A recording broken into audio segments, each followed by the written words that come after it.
Having Meaning, Finding Purpose, An Answer to the Loss of Meaning and Value in a Chaotic and Changing World by Shad Helmstetter. Dedication. This book is dedicated to my mentor and sister, Sylvia Reglebrugge, who has channeled her remarkable artistic talent into a lifelong purpose of creating fabulous works of art out of almost anything and helping ignite both creativity and heightened self esteem in countless lives. She is an individual with great meaning and purpose at the center of her life.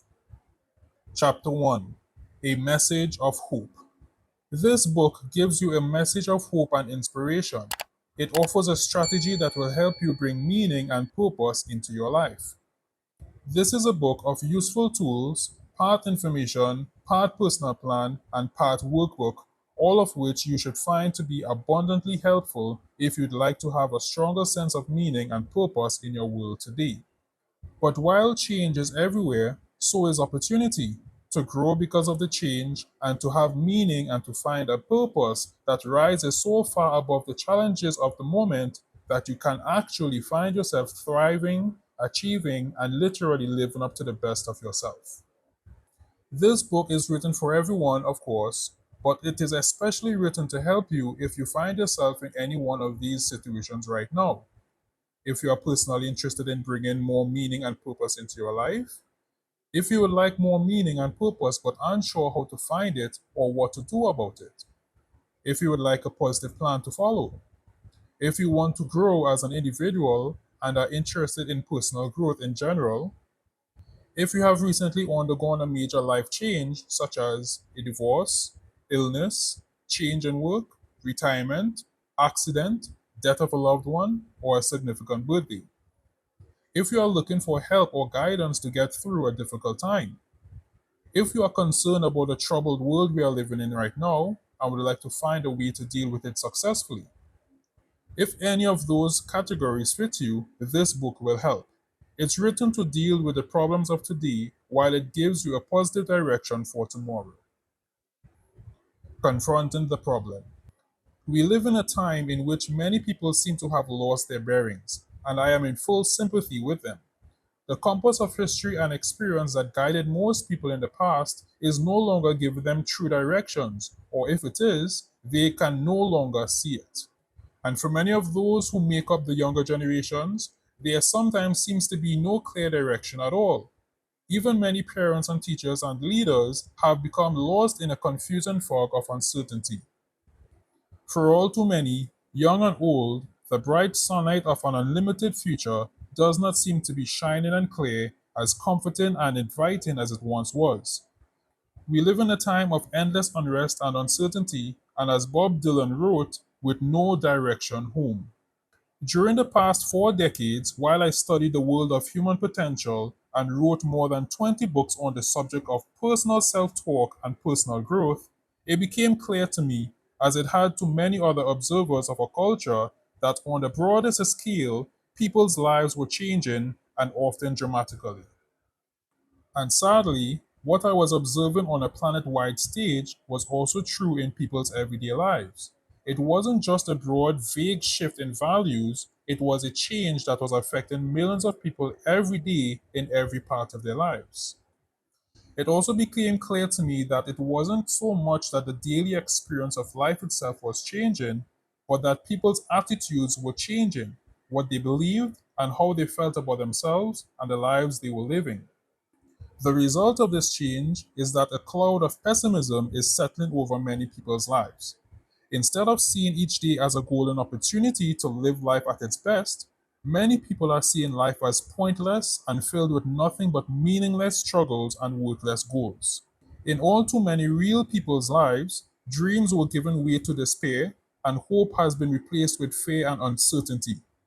Because of my view of life through the prism of helping people reach their individual potential, to me the changes I saw in people all around me was set against a backdrop of knowing firsthand what life could be and should be, and what incredible life successes could be achieved from the wellspring of almost limitless potential that I had discovered all humans were born with.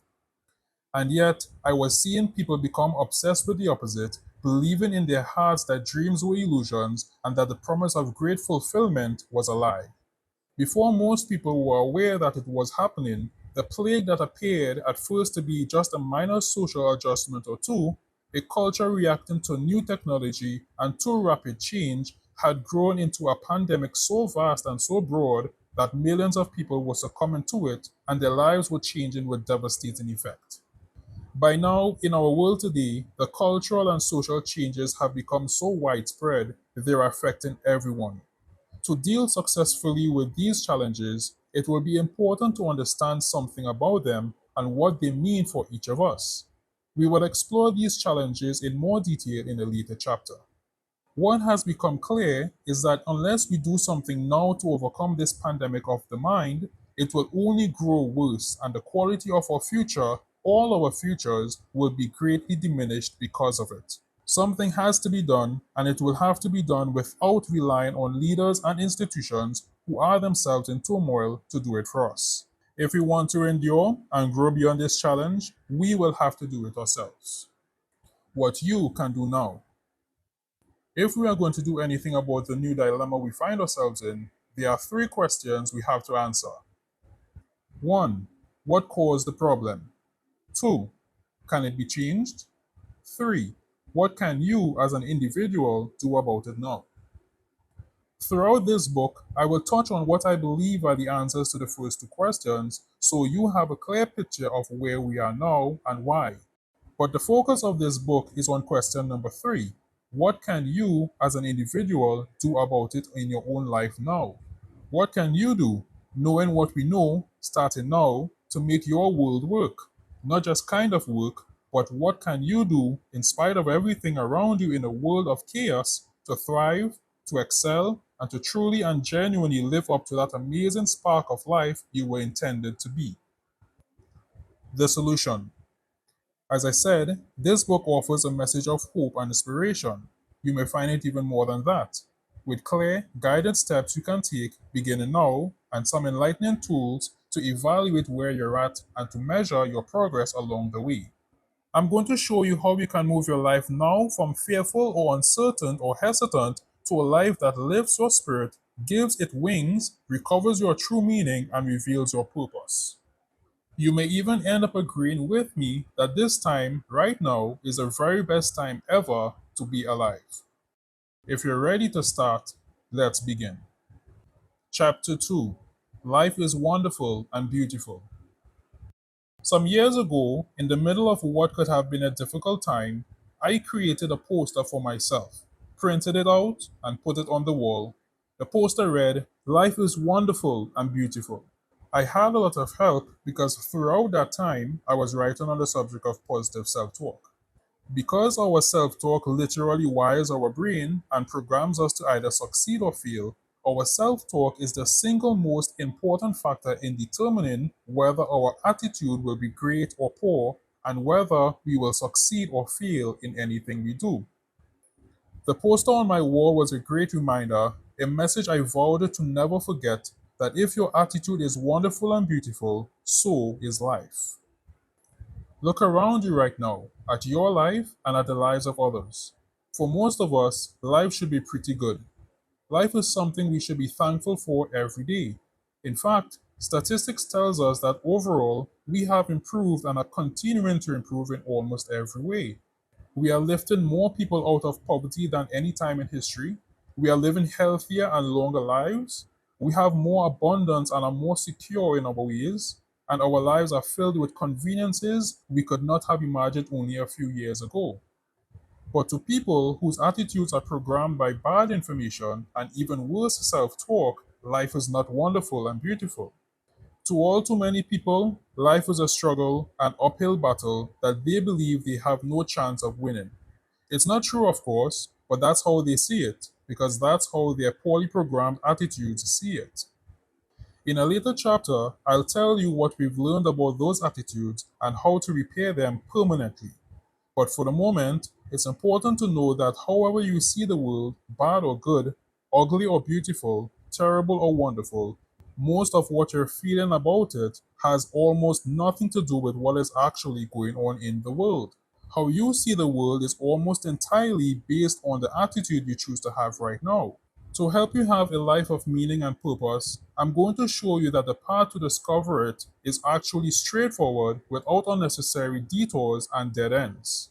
We will be practical and realistic, but we will also take off the dark, cloudy glasses of disbelief long enough to see the real world, the bright, shining world of potential and opportunity that in a very real way lies in front of you. Even though the world around you may be struggling right now, we are going to look at it a little differently. We are going to look at the good. We're going to discover the incredible opportunities that are all around you, the promise that is yours to live out, and the path you were destined to follow. So let me encourage you right now to make a choice. Choose to have the attitude that says, I can do this. I have meaning in my life, I have exceptional purpose, and I choose to live it out. Life actually is wonderful and beautiful, and together we're going to prove it. Chapter 3: The Real Meaning of Meaning and Purpose. The goal in these pages is for you to get a clear picture of the role that meaning plays in your life and for you to discover what your purpose is and how you can bring it to life. To do that, we'll first take a look at what those two powerful words mean and how we'll be using them here and why they are so important to you. Meaning and purpose are two concepts that can sometimes be confusing. They can be complex and they mean different things to different people. Each one of these words is often used incorrectly and is mistaken for the other word. So, we'll start by clarifying the definitions so they make sense and it's clear what we're talking about. Meaning. Meaning, as we're using it here, is the essence of existence. It's the underlying theme of why we are here on earth and what life is all about. Meaning exists outside of us and it doesn't care whether we understand it or not, it's just there, all around us, like oxygen or sunlight. However, while meaning is universal and it touches everything, it also plays a powerful role in each of our individual life stories, like an invisible energy that courses through us and affects each of us whether we are aware of it or not. Although the word meaning itself is not necessarily a metaphysical term, it lives very close to the words spirit and ethereal and transcendent. When you discuss the meaning of life with someone, the conversation can quickly turn to things that are spiritual or beyond human understanding. But for our purposes, we'll try to rein it in. For us right now, for the purposes of this book, meaning in its simplest definition means what life is all about. The meaning paradox. Looking into meaning and its importance in our lives presents us with a paradox. On the one hand, it's clear that meaning may be the most important thing anyone could ever think about. After all, meaning in life is the foundation that literally everything else in your life is built upon. But the paradox is that meaning is also something that many people can go through their entire lives without even really thinking about. If you were to ask the next 100 people you meet what the meaning of their life is, many of them, probably most, could never give you a definitive answer to that question.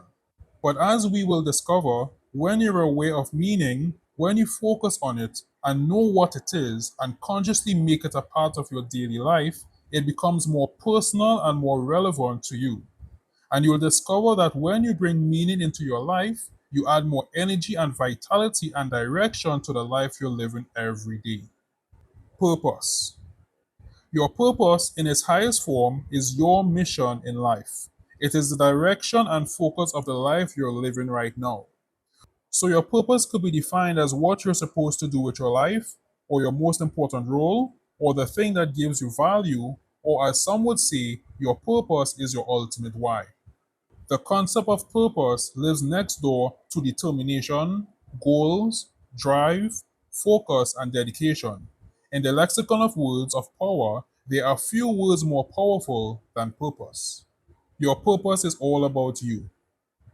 While meaning is broad in its scope, purpose is focused and specific like a beam of light or laser. Meaning is about everything, purpose is about you. You own your purpose, and what you do with it is up to you. So, the short summary is that meaning is why we are here, and purpose is what we're supposed to do about it. Chapter 4: Discovering Where You Are Now. For most people, unless they're looking for it, finding their meaning and purpose in life is a long life process.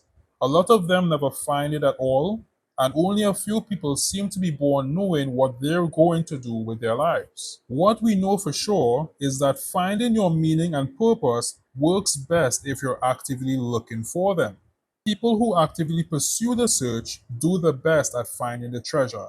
That includes A. Setting a goal to do it, B. Making the choice to start the search, C. Exploring the options in front of you, D. Taking action, E. Staying mindful and focused, F. Refusing to give up. Where are you now?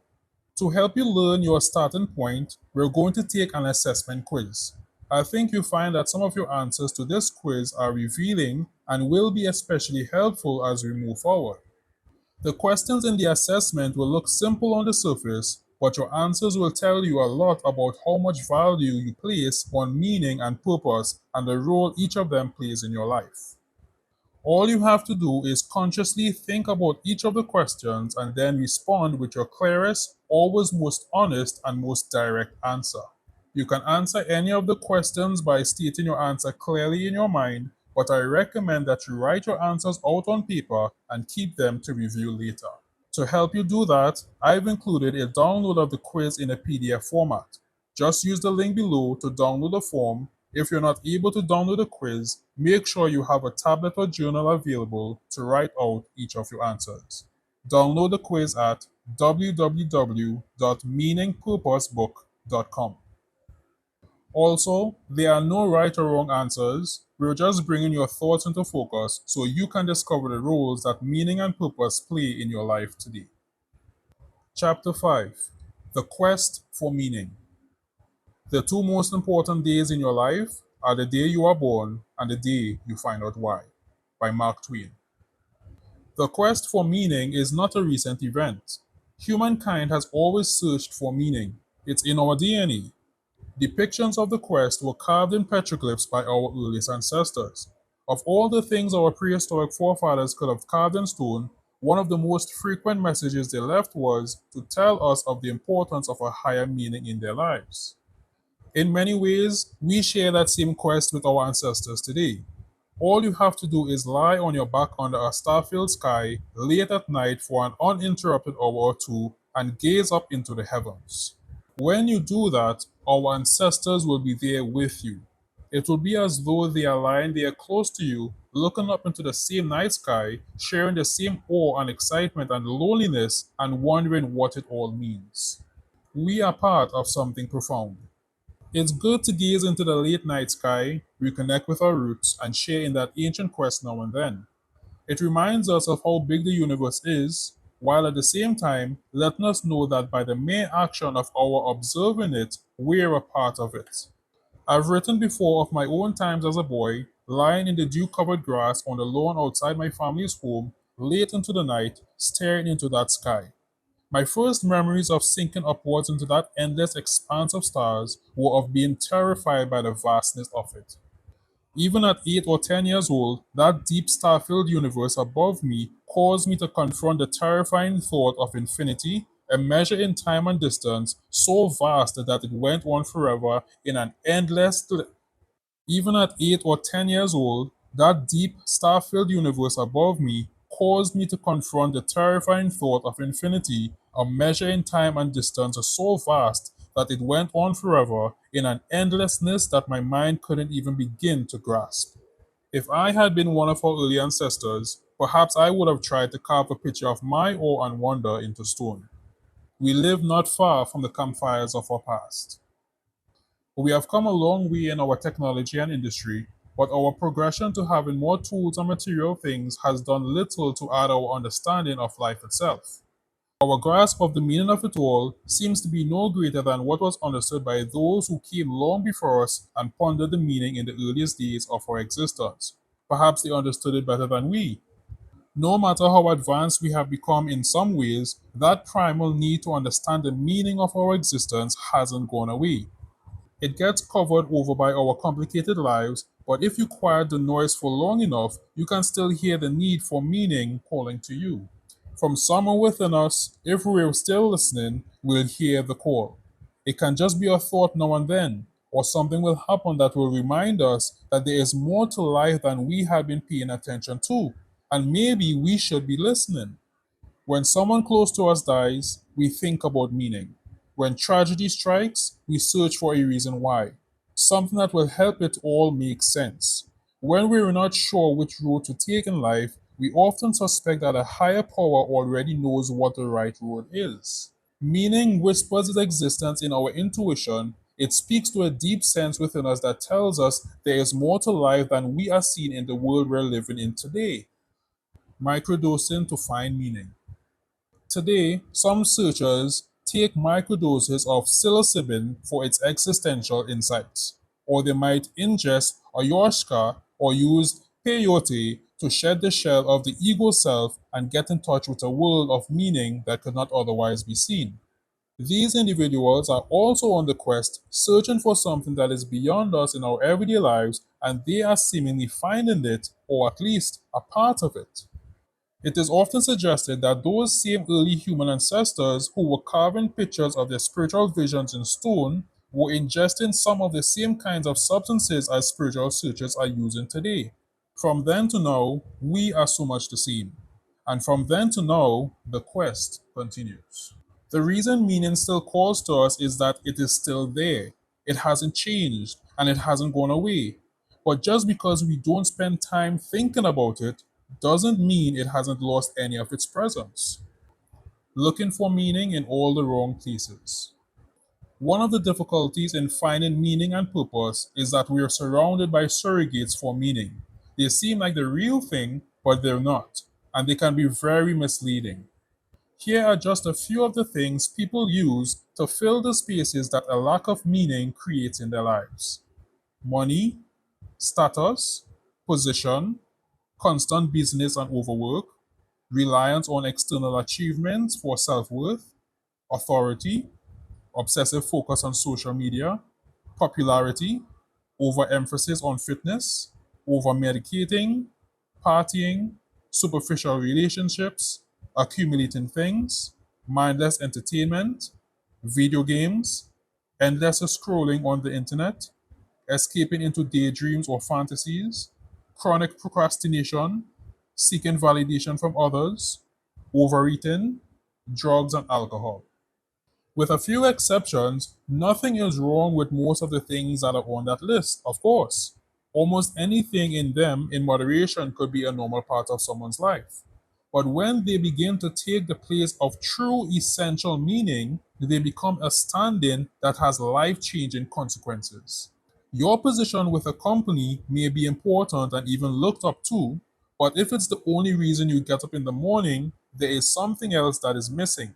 Or if something as important to you as working out at the fitness center is your primary driving force, now and forever, you may be missing some fitness in the rest of your life. I'm not being pejorative or critical in any way of the time we spend doing something we like or of the possessions we work so hard to have in our lives. It's only when those things take the place of something far greater and more meaningful that we get into trouble. Sometimes it's a fine line. It's hard to know whether a non-stop habit is just that, a habit, or if it's there because it's trying to fill a hole left by something that's missing. It isn't always easy to figure out, but if you're not in doubt, ask yourself the question: is what I'm doing taking the place of something I should have in my life that's missing? If you're looking for meaning, you're not alone. Sometimes the feeling that there should be more to life or that something is missing is so private, so deep inside us that we don't even talk about it. We think we're alone and we believe we might feel this way, but we think that other people don't feel alone because they're not acting like it. But that's the problem. Many people all around you are feeling the same way you are, but they're acting like everything is okay. And that's just it. They're acting. In psychology, we call that coping. In this case, coping by denial. People do that to protect themselves, even if it means putting blinders on and pretending everything is okay even when it isn't. If you ever wonder if there may be some meaning missing in your life, you can take heart knowing that you're not alone. Millions of people feel that way, especially now. All around you, there are people who are struggling with meaning in their lives. There are people who are shutting off their TVs or refusing to watch the news entirely because it's always bad news and they don't know why. There are people who drive to and from work each day, and instead of thinking about their jobs, they're thinking, what's it all for? There are parents who are wondering what to tell their kids about what's important in life because it seems like nothing is. There are people who once dreamed wonderful dreams but now believe that dreams don't work anymore and they're wondering what's missing, and the list goes on. If you ever wonder about the problem of having meaning in your life, rest assured you're not alone. Why do we continue to search for meaning? We continue the quest for two primary reasons. One, first, we continue to search because our brains are hardwired to seek meaning. Neuroscientists haven't yet figured out exactly how the brain processes the spiritual parts of our lives, but they're working on it. Here's just some of what researchers are suggesting. The brain's serotonin system plays a role in the experiences that lead to encounters with greater or divine entities. The frontal lobes are involved in the processing of symbolic information that can be tied to spiritual thinking. The parietal lobes are involved in experiences of transcendence or feelings of being outside the body. Certain activity in the default mode network, DMN, is associated with ego dissolution and a sense of merging with a greater whole and transcendence or oneness with the universe. The researchers suggest that there are transcendent qualities pre-wired into the human brain. It appears as though our brain is clearly designed to help us in the quest for meaning. The quest is part of us, and it's hardwired in. For the brain to be configured that way, it would suggest that meaning is somehow very, very important to us. In addition to the research in neuroscience into how spirit and meaning fit into the brain, on the psychological side, research into human behaviors show that our need to have a higher sense of meaning in our lives is so apparent that it is self-evident. This is especially true when we look at the profound impact that having meaning has on our lives, which brings us to the second reason we continue the quest for meaning. 2. People with a higher sense of meaning in their lives do better than people without it. In working with thousands of people over many years, it has long been very clear to me that people who have a deep sense of meaning in their lives do better in many ways than people who don't have meaning. Here are just a few of those ways. People who have a clear sense of meaning in their lives feel more grounded, are able to build stronger self esteem, have more vision, recognize they have a meaningful role to play, believe in a future that works, are more easily able to find their purpose, are able to deal with problems more effectively, have more peace of mind and a greater sense of well being, build stronger relationships, have a greater sense of gratitude, have lower stress, feel that their life matters, have a positive sense of destiny, and are happier. People who don't feel there's a higher meaning to life may exhibit some of those traits, but if you meet someone who has all of those traits, it will almost always be someone whose life is grounded in a strong sense of meaning. In your own personal life, it is likely that the quest for meaning is important enough to you that you decided to read this book. And that should tell you something. It means that something is calling you. Something within you or something beyond you is reminding you that you were born with a purpose, that you have a reason for being, and that there is something you still need to do. Let me encourage you, you're on the right track. Keep going. May your quest for meaning continue until you find it. Chapter 6: The Challenges of Today. In the middle of every difficulty lies opportunity, by Albert Einstein. To even briefly discuss our world today and how it differs from what it looked like in better times, I feel it's necessary to give you some encouragement in advance. As topsy turvy as things may look today, don't be disheartened. In just a few pages from now, I'll be giving you some truly uplifting and positive solutions. Rest assured, there is definitely good news ahead. If there are problems that affect you in the world today, there is something you can do about them. There are answers, and I'm going to be sharing those with you. So stay with me. The destination will be well worth the journey. For the moment, as briefly as I can express it, here's an overview of what we are now. The world we are living in is changing more than ever, and in some really troubling and difficult ways. Yes, we have more abundance and less poverty than ever before. Improvements in medical health keep us living longer, and technology has introduced a way of living that would have been thought of as science fiction only a few decades ago. So, why is the change we're experiencing now so troubling? It's because the change of today is a shift of the mind, a loss of meaning and purpose, a lessening of the spirit, and a strengthening of fear and uncertainty. Life, in many ways, has always been difficult. Those difficulties are part of the human condition. They challenge us and force us to grow. But now, the bad seems to overshadow the good. Or at least, it's the negative that seems to get most of our attention, and there's clearly a lot of negativity to go around. It's easy today to view the entire world as being in a state of chaos. Our old conventions have been appended, with rioting and civil unrest in the streets being the usual instead of the occasional.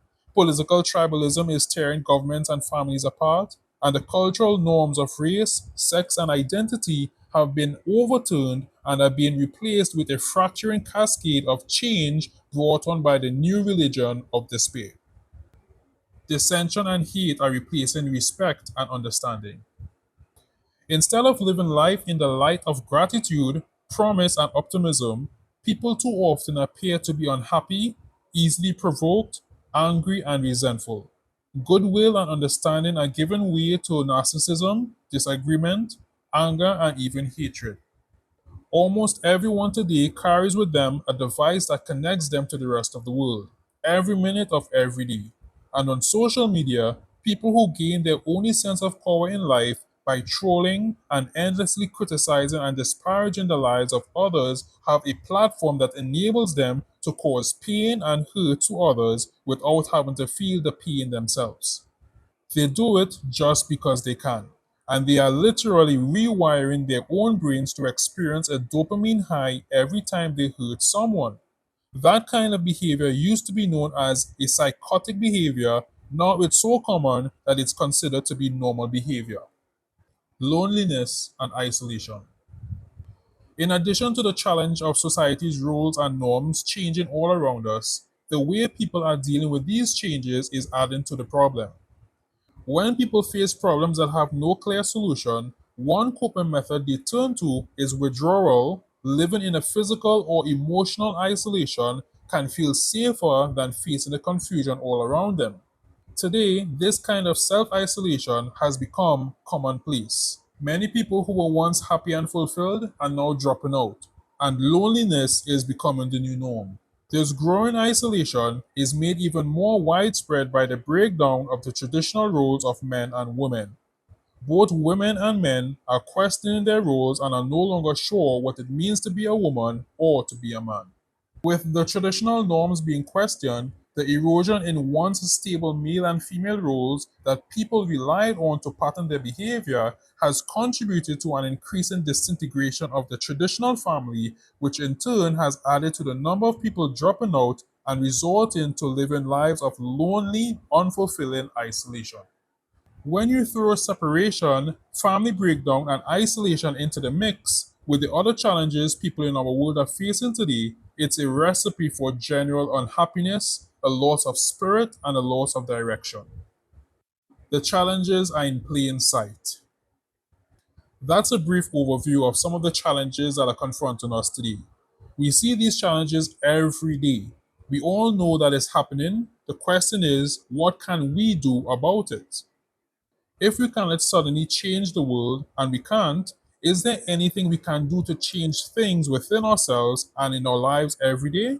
The answer to that question is a clear, strong, and positive yes. There is something we can do. To get there, we'll first take a brief look at what caused the problem in the first place so we know what to do next. The loss of meaning in our lives. There are many things that have contributed to the challenges we're seeing today.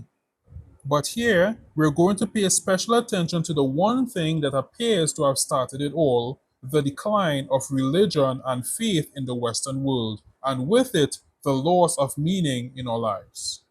Many sociologists and thought leaders today agree that the social destruction we're experiencing has been caused primarily by the decline of religious faith during the past half century, a decline that has increased dramatically in the past 2 decades. There are other factors, but the decline of religion and the loss of meaning have gone hand in hand. The loss of religious faith took away a guiding rudder that had stabilized the ship of the Western society for more than 2,000 years. It had been the principal force that instilled both meaning and purpose in many millions of lives. Although there are many different religions and faiths, one attribute they all share is that they create a moral compass, guidelines of personal values and behavior that can be relied upon by the religious followers. The erosion of people's faith caused a breakdown in moral and ethical codes that had guided families, institutions, and governments for centuries. People will always believe in something, even if it's the wrong thing. We are hardwired to have faith, to believe in something, but the brain is also designed to leave it up to us to figure out what to believe in or what that faith should be. A popular metaphor of our time is that of the God shaped hole. It is an accurate concept that suggests that without a clear source of meaning, everyone has an innate emptiness within them. They seek purpose and fulfillment without knowing what it is or where to find it. This void in our life happens when we are cut off from the divine, a separation from our spiritual nature, exactly what would result from the loss of religion or the loss of having faith in a higher power or a higher calling. We feel the deep need for completeness, a connection with the universal truth, but we end up searching blindly in the dark, willing to grasp at anything to find it. That void seems to be upon us, and we are struggling trying to fill the hole, filling the emptiness with something else. What people do when they lose meaning in their lives is that they fill that emptiness with something else, and almost anything will do. While people who have meaning in their lives are happy just to live their lives in a productive and purposeful way, people without meaning try to fill the hole with a quest for connections that tell them they're alive, that they still count, instead of just existing without purpose in a meaningless world. The rise of nihilism, the rejection of all religious or moral principles that we are witnessing today, is the result of the loss of meaning in our lives. All of this would suggest that many religions that are now losing their followers serve a very important purpose in keeping us on the right track, in spite of what their critics thought about the beliefs those religions held. Most religions encourage us to live to uplift and to help one another and survive together and prosper. And they gave us a belief in something bigger than ourselves. They united us with the divine and gave us a connection to the universe. Take that away, and you get what we have today. We have to have a reason for being. What happens when someone loses their reason for living? They usually stop living, either physically or emotionally or spiritually. To them, a life without reason has no value. Their daily mantra is why, and the deep lack of belief they have in themselves or in anything else begins to reveal itself in everything they do.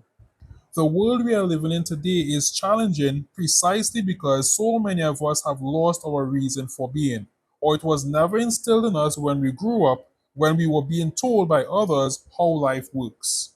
Fortunately, we get to change that, and we can start at any time we choose. The first step for change is the attitude you choose. In the coming chapters, as we begin now to turn to the exciting answers that are in front of us, it will help us to know that we are designed to make it through any problems we may be up against and even excel in the face of them. Our amazing brain was designed to give us an ability that is truly miraculous. We are designed to change our world by changing how we look at it. As the famous psychiatrist and Holocaust survivor Viktor Frankl said, Our greatest freedom is the freedom to choose our attitude. Or, as psychiatrist William James put it, the greatest discovery of my generation is that human beings can alter their lives by altering their attitudes of mind. And these two great thinkers were correct. It's true we are living in some unusual and troubling times today, but as we will see, whether or not you let the world around you stop you or hold you back is entirely up to you. So if you struggle with anxiety, nihilism, or even downright depression at the state of the world affairs, let me reassure you, can you find meaning and purpose in a troubled and changing world? Yes, you can, and we will prove it. As a matter of fact, even science might be beginning to help. Chapter 7: Positive News from the World of Science. Does science play a role in the deeper meaning of purpose in our lives? Or should science deal only with the things in the material world and leave things of our spirit and higher purpose up to the rest of us?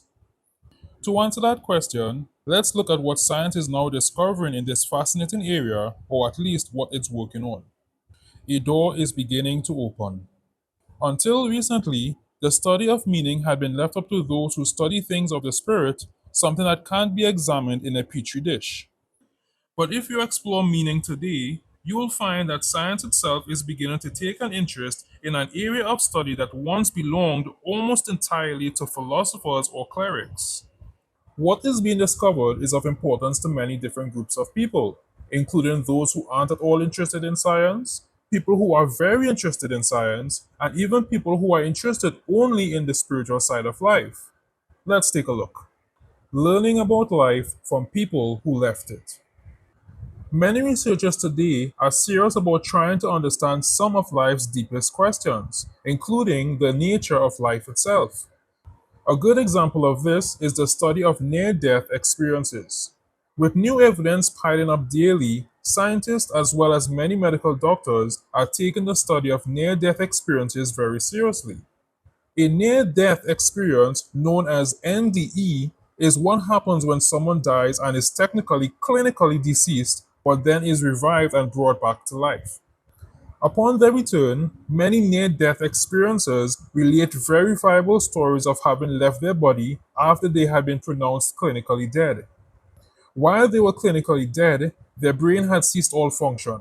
They often saw deceased relatives and experienced a visit to a realm that could only be described as heavenly. When they were successfully resuscitated and returned to life, many of the near death experiencers felt an important need to share a message that had profound importance, that each of us has a purpose in life and a reason for being here in the first place.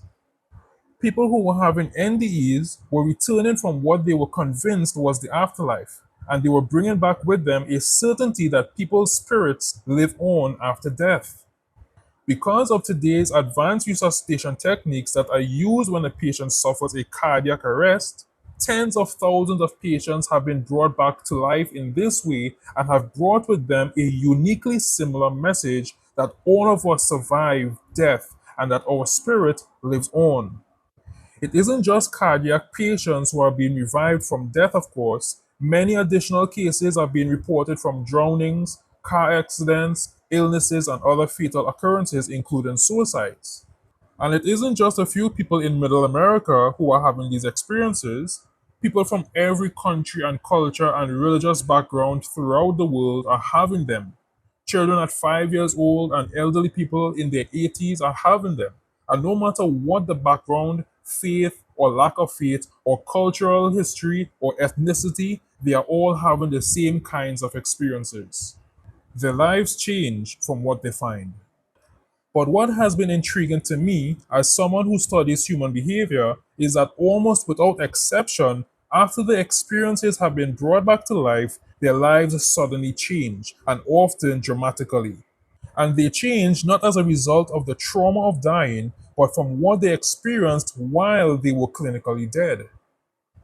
As a result of their near death experiences, atheists have found themselves believing in immortality and believing for the first time in their lives that there is a God. People who had been self centered or completely narcissistic and only lived for themselves have suddenly changed to care deeply about others, Experiences often quit or change their jobs to something that has a greater purpose or value, usually something that will benefit and uplift other people's lives. And upon returning from their lifeless state, most near death experiencers report that learning to love oneself and love others is essential to understanding the meaning of life. And the most frequent message they bring back with them is that each of us has a purpose and a reason for being. They were suddenly finding meaning and purpose in their lives. I was particularly interested in this research because countless people who were having these experiences were suddenly finding meaning and purpose in their lives. They were experiencing what I was writing a book about, how to have meaning and how to find purpose. But they were doing it by having a heart attack and flatlining. I don't recommend you do that.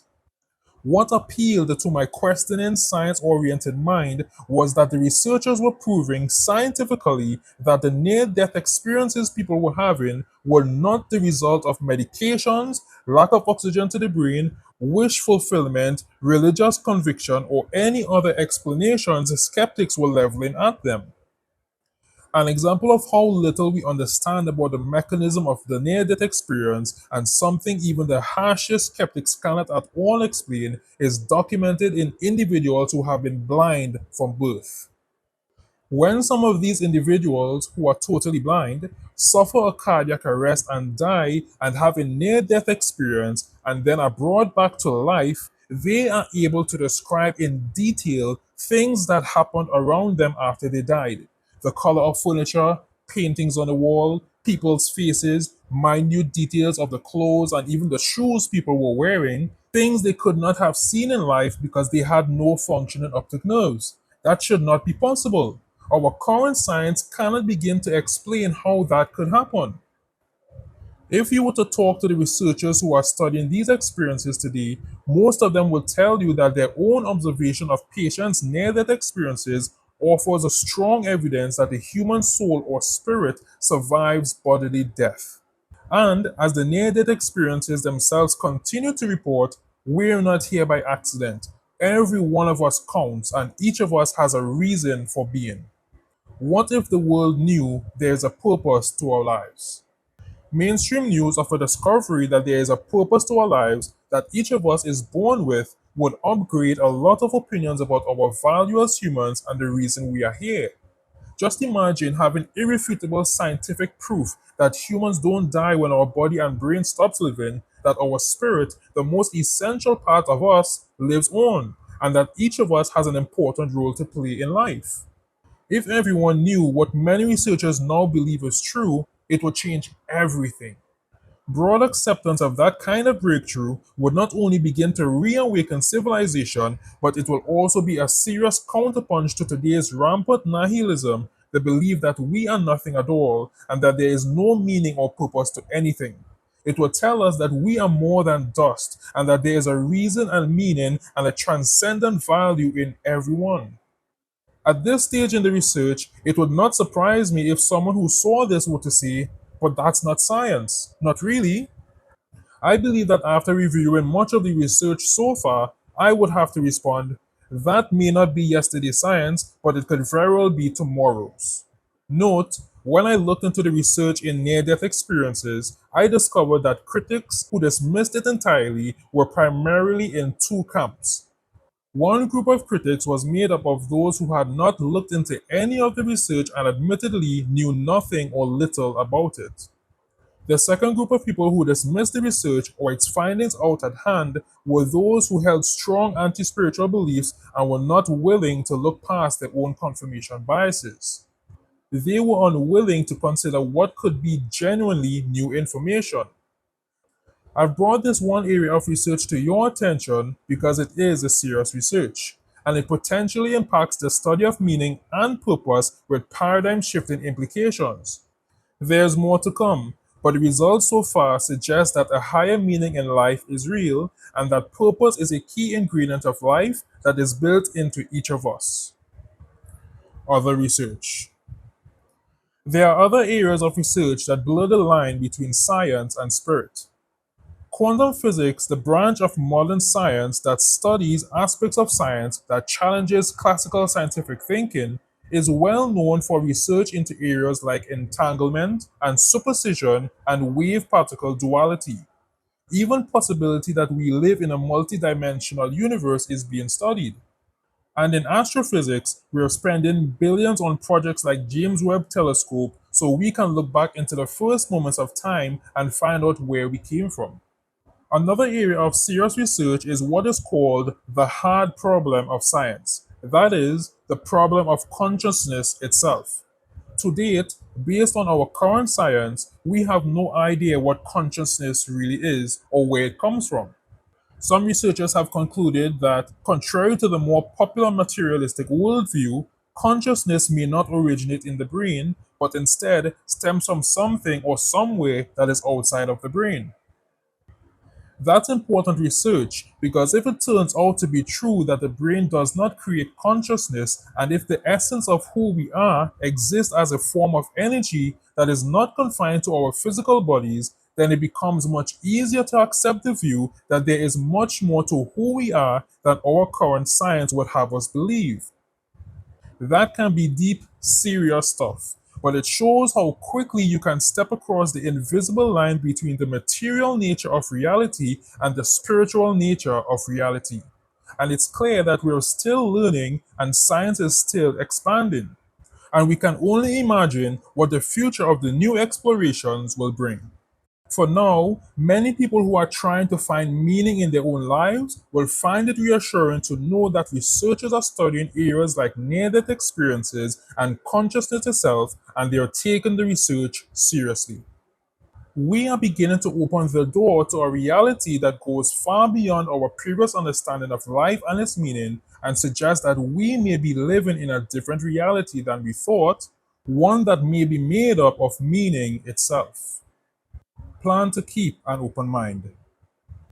What all of this means to those of us who want to have deeper meaning in our lives and a clear understanding of our purpose is that when we're searching for meaning and identifying your purpose, it is safe to bet that today's textbooks alone are not going to give you all the answers you're looking for.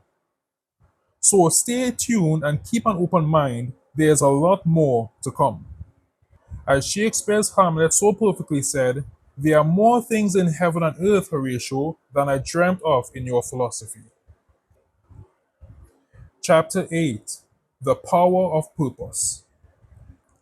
The energy of the mind is the essence of life, by Aristotle.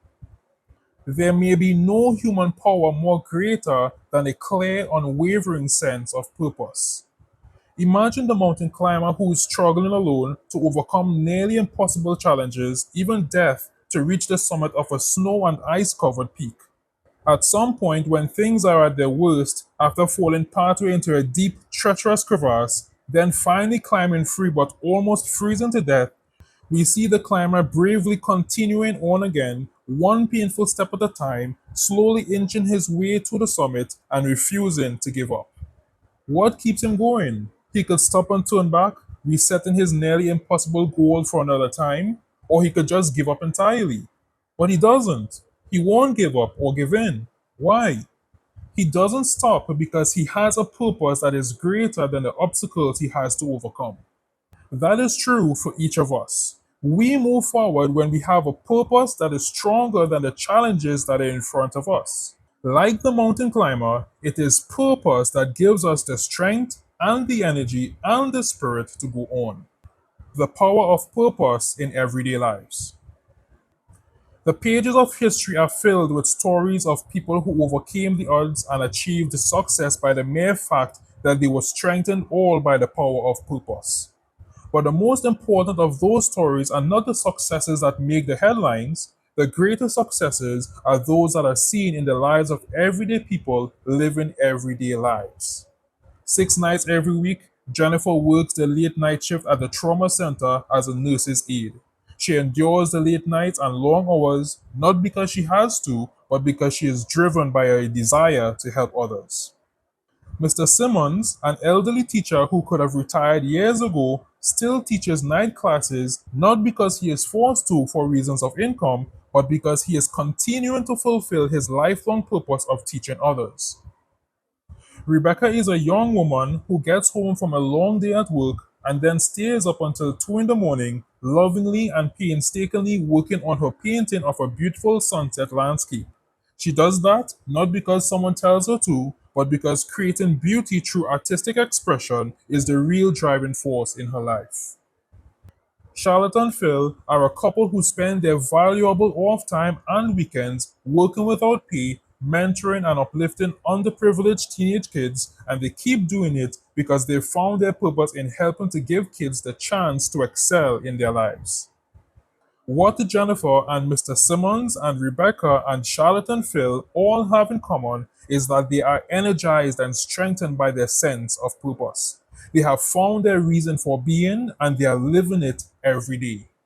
For someone else, the work in Nurses Aid is doing could be tiring and enervating, with little or no sense of reward to make it worthwhile. Another teacher, past retirement but still working, could feel resentment and bitterness at still having to work. A different artist who has no driving desire to create works that add beauty to the world would probably stop being an artist or creating anything at all. Another couple could see the same troubled kids and turn away and never spend the hours and the energy it takes to help them climb out of their circumstances and excel.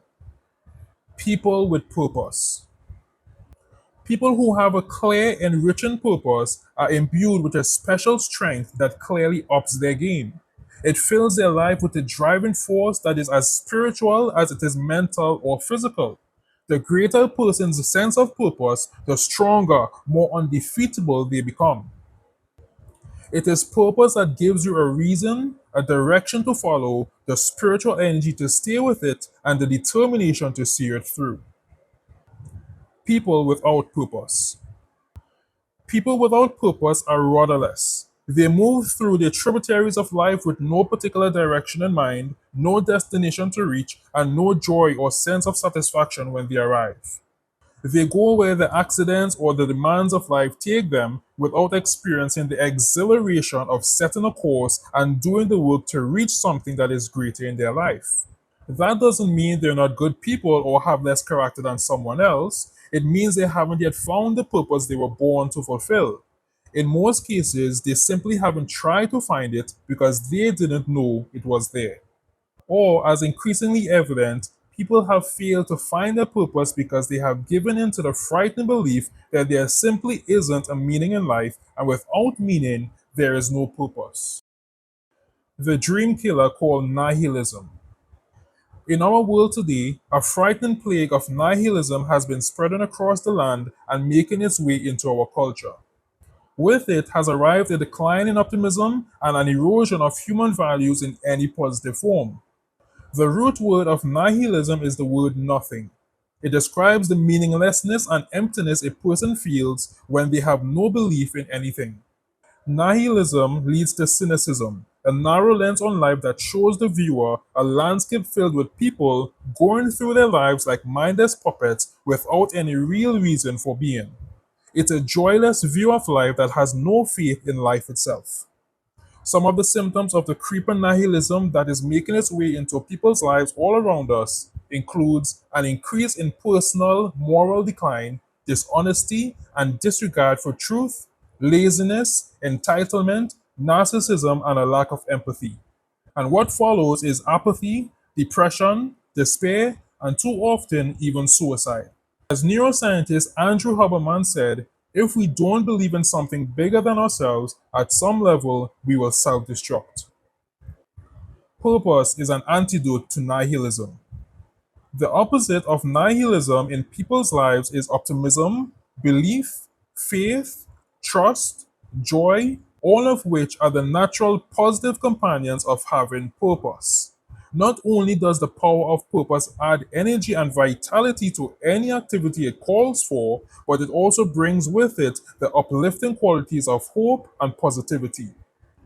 Having purpose not only keeps meaninglessness at bay, but it also gives you extra energy and spirit. It creates better results and it makes you feel better in almost every way. A magnifying glass in the sun. One of the reasons that a strong purpose creates the power to rise above challenges is that focus creates energy. High achievers, as an example, have known for years that the more you focus on something, the more energy you create to bring it to its conclusion. The picture of a magnifying glass in the sun is a good illustration of how it works. If you go outside on a sunny day and put your hand on the grass on the lawn, even with the sun's rays shining directly onto the glass, it will feel cool to the touch. But if you hold the magnifying glass just above the grass, as you may have done when you were a child, and allow the glass to form a bright point of intensely concentrated sunlight on the grass below, the grass will quickly begin to form curls of smoke and then erupt into flames. The piece of curved glass concentrates no more than a couple of inches of sun's energy into one small point, and it ignites into fire. That's an excellent metaphor for the energy that focus creates in our lives, and it explains why it's so important to not only know what your purpose is, but also to consciously focus on that purpose when you find it. When you focus on your purpose and give it your attention, you're collecting and focusing the energies of life. Like the magnifying glass in the sun, you're concentrating and directing the mental and spiritual energy that gives power to your purpose and brings it to life. See your purpose as a grand adventure. Helen Keller, the great humanitarian who was blind and deaf from birth, said, "Life is either a daring adventure or nothing at all." This undefeatable woman who overcame remarkable odds understood purpose and how to build an amazing life around it. When you see your own purpose as a great adventure, it takes on a whole new meaning, one that inspires and motivates you, and one that you can't wait to get started on. As we take the next steps in our journey together, give that some thought. Your purpose is a great deal more than just another part of your day. It's a boundless opportunity for growth, learning, and making a meaningful impact on the world around you. Embrace it with enthusiasm and passion. It's the compass that guides you on this extraordinary adventure called life. With that in mind, and with all the good that having purpose can create in your life, let's see what we can do to find it and bring it home. Chapter 9: The Seven Parts of Purpose. The Purpose of Life is a Life of Purpose by Robert Bryan. As we will discover, there are exciting but very practical ways to find purpose and bring it into your life. In this chapter, we are going to look at 7 of the paths that people follow most to bring purpose into theirs. As we read through each of these 7 paths to purpose, keep in mind that no one path is important than the other. People follow their choice of paths for their own reasons, and their reasons are influenced by their personal history, their culture, their religious faith or spiritual beliefs, their family, their friends and associates, and the environment they were living in. Also, keep in mind that for many reasons, people can follow more than one path at the same time. People have more than one purpose, and these can change, evolve, shift in focus, or vary in importance over time. Here are the 7 paths of purpose that people follow most. The 7 parts of purpose. 1. Personal fulfillment. This purpose focuses on personal growth and learning. You follow this purpose by improving yourself through education, learning new skills, or spending time in contemplation and self reflection. If you follow this path, you'll usually find that the process of working at improving yourself is just as rewarding as achieving the goal of getting better. This is a wonderful purpose for virtually anyone, especially because it elevates and enhances you as an individual, which makes any of your other purposes work better. 2. Building rich relationships. This path helps you create purpose in relationships and love. If you follow this path, you create purpose by putting more focus on your relationships with your partner, spending time keeping old friends, making new friends, and building stronger and more rewarding connections with friends, partners, communities, and even business relationships. The deepest and richest level of this purpose is attained by giving love and receiving love. 3. Achievement and success. This path includes setting and achieving personal goals, financial goals, career goals, academic goals, and performance goals, among others. This is a popular pursuit in part because reaching levels of success is a purpose that can be measured, With this part, you can keep a running score on how well you're doing. Achievements that are reached as a result of this path, such as reaching career goals, are also often respected and admired by others. So, this purpose can offer the extra benefit of adding to your self esteem and your feelings of self worth. Also, the rewards of achievement, like accumulating resources or creating a secure lifestyle, can add comfort to your life as well as being a symbol of success, all things people admire. So it's not surprising that so many people place this purpose high on their list or make it their primary purpose. 4. Spiritual, religious, and philosophical pursuits. This is a path that is followed by many, not only to give them a vital underlying purpose, but also to create a deeper sense of meaning in their lives. When you follow this path, you create a foundation for the values that underline everything you do. It's for this reason that many people place this purpose, especially that having religious faith, above all others. 5. Creativity and self expression. This purpose focuses on expressing yourself through art, writing, music, design, or other creative pursuits. It is one of the purposes that is especially attractive and beneficial because it brings as much joy to others as it does to the person who is working to create it. A common belief is that some people are more creative than others because their creativity is hardwired into them. But most creativity is learned. Anyone who wants to develop high levels of creativity and pursue creativity and self expression as a purpose can do so with practice.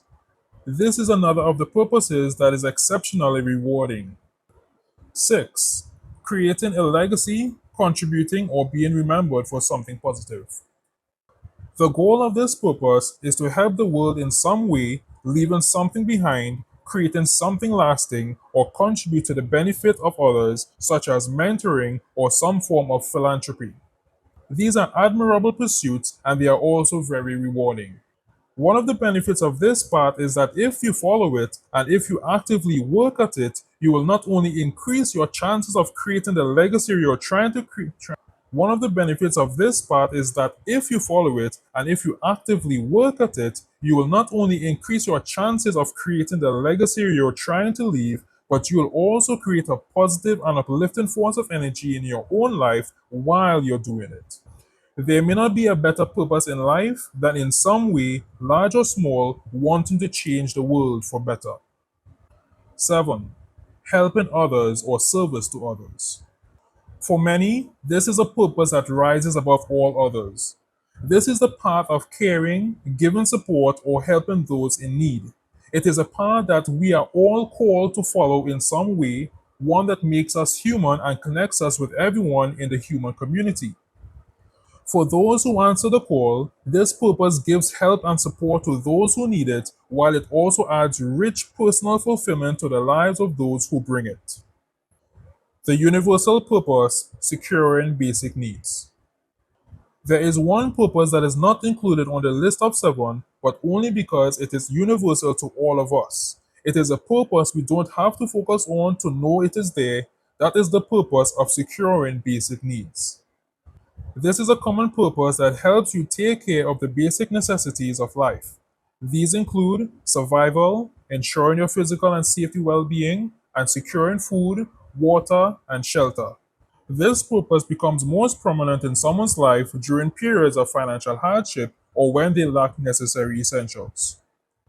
As psychologist Abraham Maslow outlined in his work on the hierarchy of needs, when we lack the basics we require, this purpose goes to the head of the line and takes precedence over all the other purposes. When this situation does arise, we hope that it will soon be past and we can focus on purposes that enrich us instead of only allowing us to survive.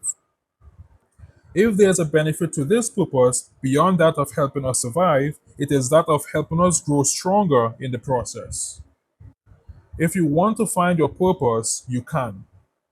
There are, of course, many paths to purpose other than the seven paths I've outlined here. But the diversity of those seven should clearly demonstrate that if you want to find purpose in your life, you can. If you look for them, you can always identify paths to follow that will be perfect for you. The best of those will be the paths that empower you as a person, let you know you are here for a reason, and add something valuable to your life. Chapter 10: 12 Key Questions About Purpose. In this chapter, we'll look at the 12 questions people ask most often about identifying their purpose, how it works, and what to do next. Number 1: does everyone have a purpose? They may not know it yet, but everyone has a purpose. Some people just aren't aware they have a purpose because they were never told that they had one, or they've never looked for one, or, as it usually is the case, they just haven't thought much about it. Finding our purpose is essential to living a complete and fulfilling life, and that starts with recognizing that we all have a purpose, usually several of them, and it's up to each of us to find ours. My experience over many years convinces me that fulfilling purpose in our lives is part of our reason for being here in the first place. Number 2, do you choose your purpose or does your purpose choose you? Sometimes your purpose chooses you and you don't have to look for it. But most people have to actively search for theirs before they find it. I've always viewed a person's purpose as being like an incredibly rich treasure, but it may be hidden, sometimes buried deep, and you have to dig deep to find it. People who never find their purpose are almost always those who never really look for it. Somewhere deep inside themselves, they may sense that they're missing something important, but they're too busy dealing with everyday living to stop long enough to do anything about it. One year moves into the next, and then into the next, and then one day they find themselves getting older and wondering what they have done with their lives. But people who make the choice to find their purpose and take it seriously and start looking for it are almost certain to find it. In summary, those who don't look don't find it, and those who do look do. Number 3, what if you feel your purpose is behind you or you think it has passed you by? One of the most common fears most people have about finding a purpose is that they feel it's already behind them or it has passed them by. Not to worry, the answer to this is clear. If you're still here, you're not finished. You still have work to do. That applies to anyone of age, whatever it is that you have done up to now. If you feel you have already fulfilled your purpose and that it's behind you, ask yourself the question: have I accomplished everything I could? Since I'm still here, what is it that I have yet to do? Number 4, if you look for your purpose, can you be sure to find it? If you've ever wondered whether or not there's something waiting for you, don't worry if the answer doesn't immediately jump out at you. If you're actively looking for your purpose, you can be sure of finding it. The answer to what your purpose might be usually comes in direct proportion to how often you ask yourself the question, what is my purpose? Finding it will depend on how much you focus on it and how many times you are willing to ask yourself the question. If you keep looking, in time the answer will come. It always does. The secret is to keep asking until you find it. My purpose is to find my purpose. Among people who are just starting to search for their purpose, one of the most helpful statements of purpose they can say to themselves is the statement that says, my purpose is to find my purpose. That could sound like a jest, but it's not. If you can't yet figure out what your purpose is, that's a great place to start. Number 5, can a new purpose replace an old purpose? People who practice gratitude will tell you that they are thankful that they've been able to do things that fulfill their purpose in life. But they're even more grateful that when they completed one purpose, no matter how important it was, there was always another one to take its place. It's limited thinking that tells us that we've run out of options, run out of purposes. The world is an incredibly big place, and the options of what we can do to bring value to our lives and the lives of others is virtually limitless. It's a good idea to ask yourself the question, what is my purpose? But then also ask yourself the second question, is this still the purpose I want to have now? Or have I completed this purpose? If the answer comes back to you that you've probably completed that purpose to its highest level and it's time to move on, or that purpose is no longer needed, then pause, think about it, grade yourself on how well you did, and move on to the next adventure. Number 6, can you have more than one purpose at a time? As we saw in the previous chapter, there are different kinds of purposes. Summarizing them, we could see that there are purposes that touch others and intertwine with their lives, those that are based on your hard work or creativity, and those that are worked on in quiet spaces of your own mind. If you are a person of purpose, you will likely pursue more than one purpose at a time. Some will be more important than others, some will be shorter in span, and others can be with you for a lifetime. Each of them will add experience, play a role in adding to your life in some way, and help to develop you as a person. Number seven, can you focus on more than one purpose at a time?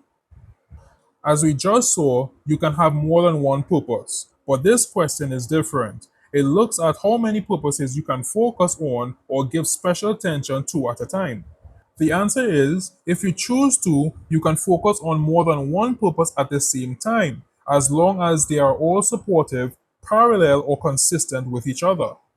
All of us have many things that drive or pull us through life, and it's completely normal to have more than one purpose in your life at the same time. Different purposes have different levels of importance. Some of them are minor, some of them are major, some of them are short term, some of them are long term, while still others can stay with you for a lifetime. The goal is to look at all the possibilities and identify which ones could be important to you and would also fit well together in your life. The important thing to keep in mind is that all of them take energy, some more than others. Therefore, you have to monitor your energy so you have enough to go around. Number eight, is it important to have one major purpose that is greater than any other purpose you have? It's a good idea to identify which purpose is more important to you than any other, but that doesn't mean that your one big purpose is the only purpose you'll have. Later, I will ask you to identify your primary purpose. That will be the one purpose that has the most overarching meaning and value in your life. It will be the one you choose as the most important purpose or the one that serves as a foundation for the other purposes you create. Number nine, why does it seem to take so long to finally find a purpose that matters? People often wonder why they spend so many years wandering through life without any real sense of purpose, and then only later started searching for their purpose in earnest. They feel they wasted a lot of time going nowhere, doing little when they could have accomplished more. But the time wasn't wasted. Even if they weren't aware of what they were accomplishing, they spent the wandering time preparing, getting ready, trying different things, learning what works and what doesn't, and what really matters to them and what doesn't. Even if it's done without them knowing why, all of that is preparation. It is a training for the day when they're ready for the next level of growth in their life. Number 10. How do life experiences affect your purpose? Your purpose will influence what happens in your life. But at the same time, what happens in your life can influence the purpose you choose.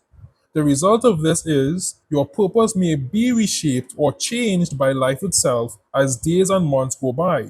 That's natural and should be expected. It is the people who are most aware of their purposes that will be able to adapt them to what's going on in their life. Number 11. Is having purpose a matter of faith? You do not have to be a person of faith to have meaning and find your purpose. But people of faith often find it easier to make meaning and purpose a part of their lives because doing that is already a part of their faith. When it comes to meaning, it may be easier to know and understand your meaning in life if you're a person of faith because it's already a part of your life, and because meaning itself is a part of the basis of most religious faiths. Finding your purpose, however, is easier to understand than finding the meaning of your life. When you study the list of suggestions for possible purposes in the following chapter, you'll notice that anyone could adopt almost any of them regardless of their spiritual faith.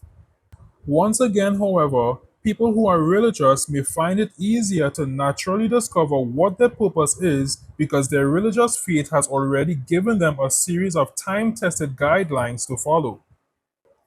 Number 12. What effect will finding your purpose have on your life? Your purpose or your purposes can affect almost everything about you. They will influence how you see yourself and how you look at the world around you. And that in turn will even affect what choices you make, what actions you take, and the results you create. If you're following the right purposes, those results should be positive and rewarding. Another and often overlooked benefit of living with purpose is the ripple effect. As you grow as an individual and create more focus and well being in your own life, you will naturally also begin to affect the lives of the people around you in positive ways. So, not only your life, but also the lives of the people around you will benefit from the fact that you have purpose in yours. Those are some of the key questions about purpose, information that should prove to be helpful as we move forward, which is what we're going to do now with a comprehensive guide to 100 practical purposes. Chapter 11, 100 Practical Purposes. Throughout many years of writing, speaking, and training, one of my goals has been to help people find their purpose. Find your purpose, large or small, and know what it is, and everything else begins to fall into place. To help people discover their purpose, I found that it helps to show them how many options they have in front of them. When people take the time to study even a partial list of possible options, and then when they start to really think about them and expand on them, they get excited. They usually ask themselves, what if I could do that? That would be incredible. Or I never thought of that. That's something I would love to do. I've included a starter list here as a guide to those kinds of options. It isn't a complete list of possibilities, of course. After all, your purpose can be anything. But the guide should get you started. You'll notice that the guide is not a list that focuses on careers or occupations. Jobs and careers are often things people choose to devote their lives to. But most of the suggestions in the guide are ideas that go beyond what you choose to do for a living. They may enhance your career or tie into it in some way, but in these suggestions, it's typically not the career that counts most, it's the purpose behind it. Think about adopting the purposes that are of interest to you. If I were coaching you personally and the two of us were going over the following list together, we could spend several entire sessions discussing these purposes in depth. We could do this in order to learn which of them you would like to explore further and find out which one of them fit into your life. We would also find that as we discussed any of the suggestions that look interesting to you, those ideas would inspire other ideas that aren't yet on the list. The more you explore the suggestions on the list, the more additional possibilities they will inspire in you. What about purposes that are only temporary or material in nature? We looked earlier at a short list of things that some people mistakenly focus on as their primary purpose in life. These are things like position, money, authority, popularity, acceptance, and etc. But these pursuits usually lack any real depth or transcendence that gives a higher level of meaning to life. The list of purposes below includes some things that could fall into the category of temporary or material, but for the most part, the purposes on this list rise to the level of being potentially important at a more meaningful level. Pause and let the idea sink in. Instead of reading through the suggestions on the list as rapidly as you might normally read something, take your time reading them. Treat this as though someone is presenting each of these ideas to you slowly, one at a time. When you come to something on the list that looks interesting to you, pause for a moment and let the idea sink in before you go on. Visualize making it something you would choose to focus on in your life. Caution: as you read through the list, do your best to keep any previous disbelief or negativity out of your mind. It's your life. You deserve the best, and it's your time to shine. Don't let old doubts cause you to discard an idea that might be perfect for you now. Make a list. Write down the ideas that could be important to you. The ideas in this guide are thought starters. Write down any of them that resonate with you to think about and explore further. If you could choose just a few of the purposes on this list, which of them would you choose? Imagine printing out the purposes you choose and putting them on the wall at your home, where you can see them and read them every day. Here's the list. Which one of them would you put on your wall? 100 practical purposes. I would like my purpose to be: one, to make a difference in the world, two, to help others, three, to bring happiness into people's lives, four, to learn to love, five, to learn to love others, six, to live a spiritually fulfilled life, seven, to be creative, eight, to be a strong, reliable individual, nine, to learn to live in the present, 10. To learn to live each day with joy. 11. To bring joy to others. 12. To spread kindness everywhere I go. 13. To make every day count. 14. To be successful in my career. 15. To provide for my family. 16. To give guidance to others. 17. To inspire others. 18. To teach. 19. To motivate others. 20. To be a good role model. 21. To heal others. 22. To heal myself.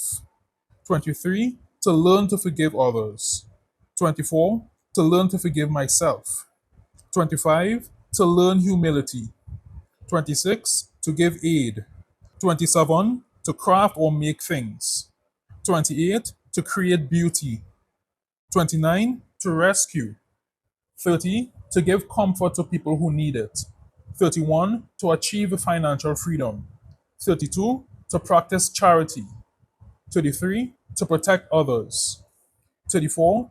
To be an exceptional person in every positive way. 35. To find myself and learn more about who I am. 36. To be an exceptional parent. 37. To counsel and give guidance to others. 38. To help people in need. 39. To master a skill. 40. To represent the voiceless. 41. To help animals in need. 42. To practice courage. 43. To explore new ways to solve problems. 44. To find freedom. 45. To master a musical instrument. 46. To create and express myself through art, music, or writing. 47. To entertain. 48. To enjoy life to the fullest and have as many experiences as possible. 49. To find happiness and contentment and live that way throughout my life. 50. To understand the philosophical nature of life. 51. To learn to accept all others equally. 52. To be healthy. 53. To be compassionate. 54. To care for others. 55. To heal others as a doctor or a nurse or a medical professional. 56. To practice science. 57. To protect the environment. 58. To travel and see the world. 59. To explore and discover. 60. To understand the mysteries of the universe and our place in it. 61. To invent new things. 62. To challenge the norm. 63. To do research. 64. To write books. 65. To build things. 66. To give back to those less fortunate. 67. To be close to nature. 68. To cultivate a beautiful garden. 69. To get out of debt and live sustainably. 70. To learn to accept. 71. To be a part of a team. 72. To build a successful company. 73. To learn tolerance. 74. To understand human behavior.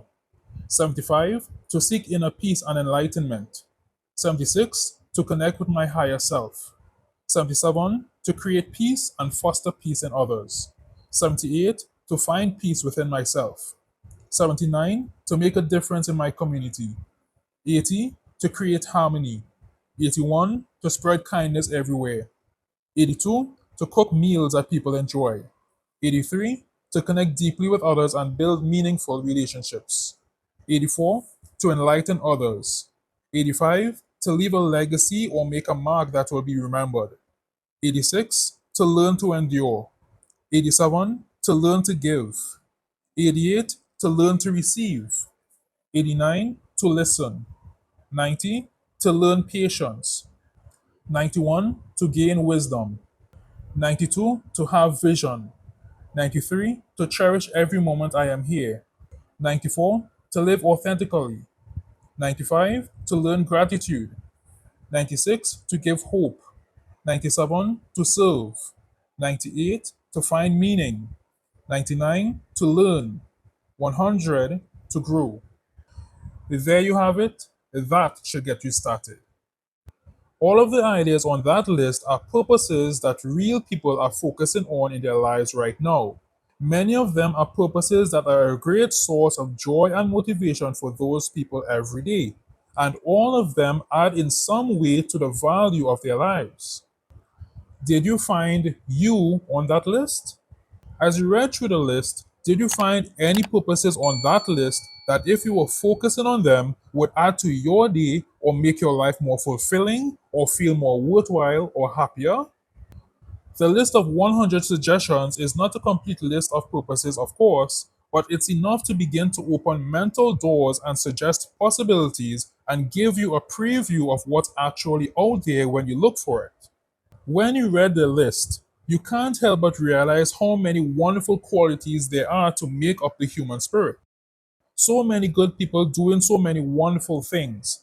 And when I reread the list myself, I'm always reminded of how incredibly vast the potential of the human spirit really is. We're very blessed. We have so many opportunities to do meaningful things in our lives. Choose three purposes that interest you. To get you started with the idea of bringing those kinds of purposes into your life in a very practical way, I'd like you to choose three of the suggested purposes from the list that you would be most interested in right now. Read through the list again, if necessary, and then write out the three purposes you've chosen. Or, if you can't write these out at the moment, stop and think about each of the three purposes so you have them clearly in your mind. Next, write out any other purposes that come to mind that you would add that aren't already on the above list of 100 purposes. Testing your purpose. There is a good way to test the idea of any purpose to see if it works for you. To do that, print out the purpose on a sheet of paper in large bold print and put it on your wall. If after several days or a week or two that idea still speaks to you and resonates with you, then it's one that you may want to keep. As an example, let's say you especially like the purpose that says, to spread kindness everywhere I go. You would print that out as, my purpose is to spread kindness everywhere I go. In a few days, seeing that message on your wall every day, you'll know if it's the right message for you. This really works. I hope you'll try it. I've created a download of the 100 practical purposes for you to print out. Read through the list anytime you're working on identifying the purposes you want to bring into your life, or anytime you need some ideas to help you jumpstart your thinking. Download the 100 practical purposes at www.meaningpurposebook.com. Every time you read the list, it will also remind you how incredibly vast and wonderful your options and your potential really are. Chapter 12. Setting your goal. A goal properly set is halfway reached by Zig Ziglar. Now we're going to take another most important step forward. We're going to set a goal. The best way to get started on the quest to have meaning and purpose in your life is to make it an actual goal. A real goal that's written out so you know what it is and you can read it every day. We're going to do that here. If you're reading this book, we can assume that you would like to have a worthwhile purpose or several of them in your life, and you would like to live them out and make them happen. So, we'll use that as our sample goal to show you a goal setting method that works every time you use it. The goal setting format we're using here is a tested format I've used for many years and always successfully. This is also the goal format that is taught to professional coaches by the Life Coach Institute to help all of their clients set their goals. Here's how it works. Setting a goal in 3 simple steps. Step 1. Write the goal. Start by writing out the words, my goal is, and then write the goal itself beginning with the word to. Step 2. List the obstacles. After you've written out the goal, list 1, 2, or 3 obstacles that could stand in the way of you reaching the goal. Step 3. Write and date the action steps. After each obstacle, write the action you will take to overcome that obstacle. Then write the date when the action step will be completed. Writing a sample goal. The goal you're setting could be any goal you want to reach. But for our sample, we're going to write a goal that will help you create a clear sense of purpose in your life. We'll also include sample obstacles so you can see how the process works. When you're writing out your own goal, you'll include the actual obstacles you're going to deal with to reach that goal. When written out, the goal would look like this. My goal is to have a clear sense of purpose in my life. Obstacle 1. I'm not sure what my purpose should be. Action step. Identify 3 purposes that are interesting to me that I might like to work on. Date. This is a date you will complete the action step. Obstacle 2. I've never felt I was important enough to have a purpose that was important. Action step. Use positive self talk to improve my self esteem. Date. The date you will complete this action step on. Obstacle 3. I don't know for sure how having a sense of purpose will help me. Action step. I will stay with it a minimum of 90 days to find out. Date. The date you will complete this action step on. The secret to why this goal setting method works so well is that each goal you write out, followed by the obstacles and the action steps, actually becomes a complete action plan in itself. Here's the same goal setting form in a blank format that you can use to set any goal you would like to work on. Download the goal setting form at www.meaningpurposebook.com. Write out your own personal goal to have meaning and purpose in your life. The next step is for you to write out a personal goal for having meaning and purpose in your life. Write it out just as we've discussed. My goal is to have meaning and purpose in my life. Write this out on the goal setting form and complete the steps. Print out the goal setting form and try this.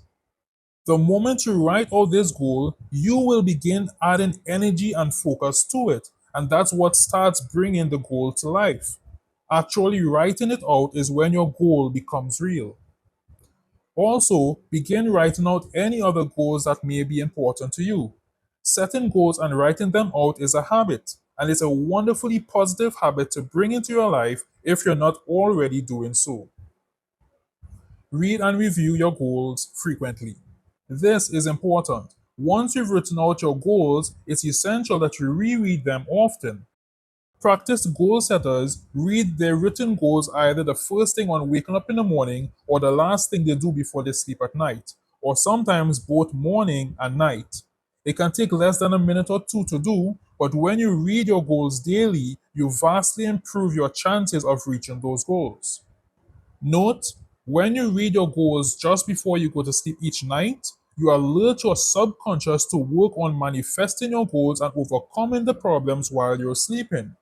Practice goal setters often experience having the answer to a problem completely solved and laid out for them upon awakening. The reason is that every time you read your goal, you alert your brain to work on the goal and make it happen. You're also thinking about the obstacles you have to get past, and you're working at coming up with better ways to deal with them. The more you focus on your goal, the greater the chance you'll have of turning that goal into a reality. We're taking the time to set a goal here because we're dealing with one of the most important things you could ever do with the rest of your life, finding your purpose, and it deserves an actual goal, one that you write down and reread often. A goal that isn't written down is a want, a wish, a hope, or a dream, but it isn't a goal. There may be nothing more rewarding than waking up every morning knowing that you've set a goal for something good and you're working on it. My sincere best wishes to you on your goals. You deserve all of the good things it will bring you. Chapter 13. The incredibly important role of self talk. One of the most important factors for you to succeed in your goals, to have meaning and purpose in your life, will be your self talk. As we will see, learning what your self talk actually does in the brain and learning how to manage your self talk is essential. It's far more important than most people ever realize. Your self talk sets you up to succeed or fail. Your self talk programs your brain, and it is your programming that is going to determine what you believe, what your attitude will be, how you feel, and what action you will take about anything. This is especially true when you'd like to bring more meaning and purpose into your life. Self talk is a subject that is often not fully understood, but the importance of the role it plays in our lives is so essential that it has been the principal focus of more than a dozen books that I have written. The first of those books, What to Say When You Talk to Yourself, is now in its fourth decade of publication and it's published in more than 70 countries around the world. That's not because of my skills as a writer, it's because the subject of self talk is one that is of vital importance to so many readers. There is virtually nothing we do or accomplish in life that isn't directly affected by the self talk we use every day. I'll give you a brief overview of self talk here so you're completely up to date on the subject and the vital role it plays in having meaning and purpose in your life. As you will see, if you want to master true meaning and purpose, your self talk will play a primary role in helping you find it. What you need to know about self talk. What we have learned from the field of neuroscience is that while we all talk to ourselves all the time, our words and thoughts are a great deal more important than just fleeting words that have no substance and go nowhere. We think we're just thinking unimportant thoughts when in fact, those thoughts are actually physically rewiring and changing our brain.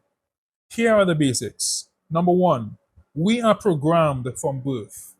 We are programmed from birth on throughout our entire lives. From the moment you were born, every thought you thought, everything you said, everything you've seen, heard, or experienced has been recorded temporarily in your brain. And everything you heard or said or experienced repeatedly has been wired permanently into your brain. The 148,000 knows. During the first 18 years of your life, if you grew up in a reasonably positive home, you were told no or what you cannot do or what would not work more than 148,000 times. And that was just the beginning of your programming. In fact, the programming of your brain never stops, and far too much of it is negative. The result is that for the average individual today, it's been estimated that as much as 77% of all the programs that are wired into our subconscious minds right now are negative or work against us. This is important. It means that everything you believe about meaning and purpose in your life now is based on programs you received in the past. How worthy you feel or how capable you are of having meaning and purpose in your life is based on the programs you have now. If you grew up being told you have an incredible, unlimited future in front of you, that's what your programs will tell you to expect from life. And that's what your brain will work to create. But if you grew up being told that you're nothing special, that you're riddled with faults, and that life is difficult and you shouldn't expect too much from it, that is the reality your brain will create in your life. Number two, most of our self talk is unconscious. As much as 90% of our self talk is unconscious and we're not aware of it. That can be a problem because if your self talk is negative, then without you even being aware of it, the programs you're creating in your subconscious mind will also be negative and work against you. Number three, the neuroscience of self talk. What science has taught us about self talk is so important to each of us that not only should you be aware of it, but you should also know what to do about it. Here's what we've learned. In the brain, negative self talk physically wires your brain to work against you, and positive self talk wires your brain to work for you. At one time, when the idea of positive thinking first became popular, it had many critics. Some people believed that positive thinking was nothing more than just wishful thinking. They said that thoughts had no substance, went nowhere, and weren't really important. That was before we had neuroimagining technology that would let us look into the brain while we were thinking. What negative self talk does to the brain? What we've learned is that people who think in the negative grow and strengthen neural networks in the right frontal cortex of the brain. That's a part of the brain that causes you to doubt, or fear, or flee, or hide, to not take action, and not to solve problems. I refer to this area as the failure center of the brain. Negative self talk wires failure center of your brain to become stronger, more active, and more in control. What positive self talk does to the brain. On the other hand, people who think in the positive grow and strengthen neural networks in the left frontal cortex of the brain. That's a part of the brain that helps you search for alternatives, find solutions, take action, and solve problems. I refer to this area as the success center of the brain. Positive self talk wires the success center of your brain to be stronger, more active, and more in control. The result is this: negative self talk wires the brain to fail, while positive self talk wires your brain to succeed. Knowing what neuroscience has taught us, it becomes abundantly clear that if you would like to do better in any area of your life, and especially if you want to have richer meaning and bring your purpose to life, you should make sure your self talk is working for you instead of against you. Number four, we live most of our lives on autopilot. We go through life each day operating on programs that are almost entirely hidden from us. And the part of the brain that stores all of our programs doesn't know the difference between something that is true and something that is false. Your brain just acts on the programs you have that are the strongest, whether those programs are true or not. You can compare your subconscious mind to an autopilot, the onboard navigation computer on an airplane. The airplane will only fly in the direction it is programmed to fly. If you were on an airplane and you wanted to fly to Florida, but your airplane's autopilot was programmed to fly to New York, the plane will not take you to Florida. It can't. In the same way, your brain will always take you in the direction that its strongest programs are wired to take you. And if 77% of the programs that are stored in your subconscious mind are wired to go in the wrong direction, that is the direction that your brain will take you. Because our autopilot is an unconscious process, we are not consciously aware that we spend most of our day, every day, operating on autopilot. And that means that most of our decisions are automatically being made by the programs we have stored in our subconscious mind right now, whether those programs are positive or negative. Number five, self talk is the mental language you think in and live your life in. Most people think that self talk is the only words we're aware of that we use when we say something specific to ourselves. But it's so much more than that. Our self talk is the complete mental language we think in and live in. Our self talk is the vocabulary of our lives. Many years ago, in an early career before I began studying human behavior and personal growth, I was a foreign language interpreter. At that time, I was a Spanish English interpreter for the US government in Cuba during the Cuban Missile Crisis. But that time, I had been raised in English and I had studied German, Spanish, and Russian. Because of my foreign language training, I knew that when we learn a new language, we learn to think in the vocabulary of that language. Later, when I was researching in the field of self talk, it became clear to me that positive self talk itself is a language. And if it's a language, then it can be taught and anyone can learn it. Number six, everything we believe is based on our programming. Everything around you programs your brain. Any message you receive from any source that is repeated often enough will be wired into your brain. And since the part of your brain that stores all of those messages doesn't know the difference between something that's true and something that's false, your brain will act on the programs we have as though they're true even when they're not. What you believe about anything, who you are, what you can do, what you can't do, what will work, what won't work, how successful you will be or won't be, whether or not you have meaning in your life or can fulfill your purpose. Everything you believe about you and about the world around you is based on the programs that have been wired into your brain. Number seven, you can change your programming by changing your self talk. Since self talk is a language, with repetition of the right self talk, you can change it. The problem is, most people never think about changing it.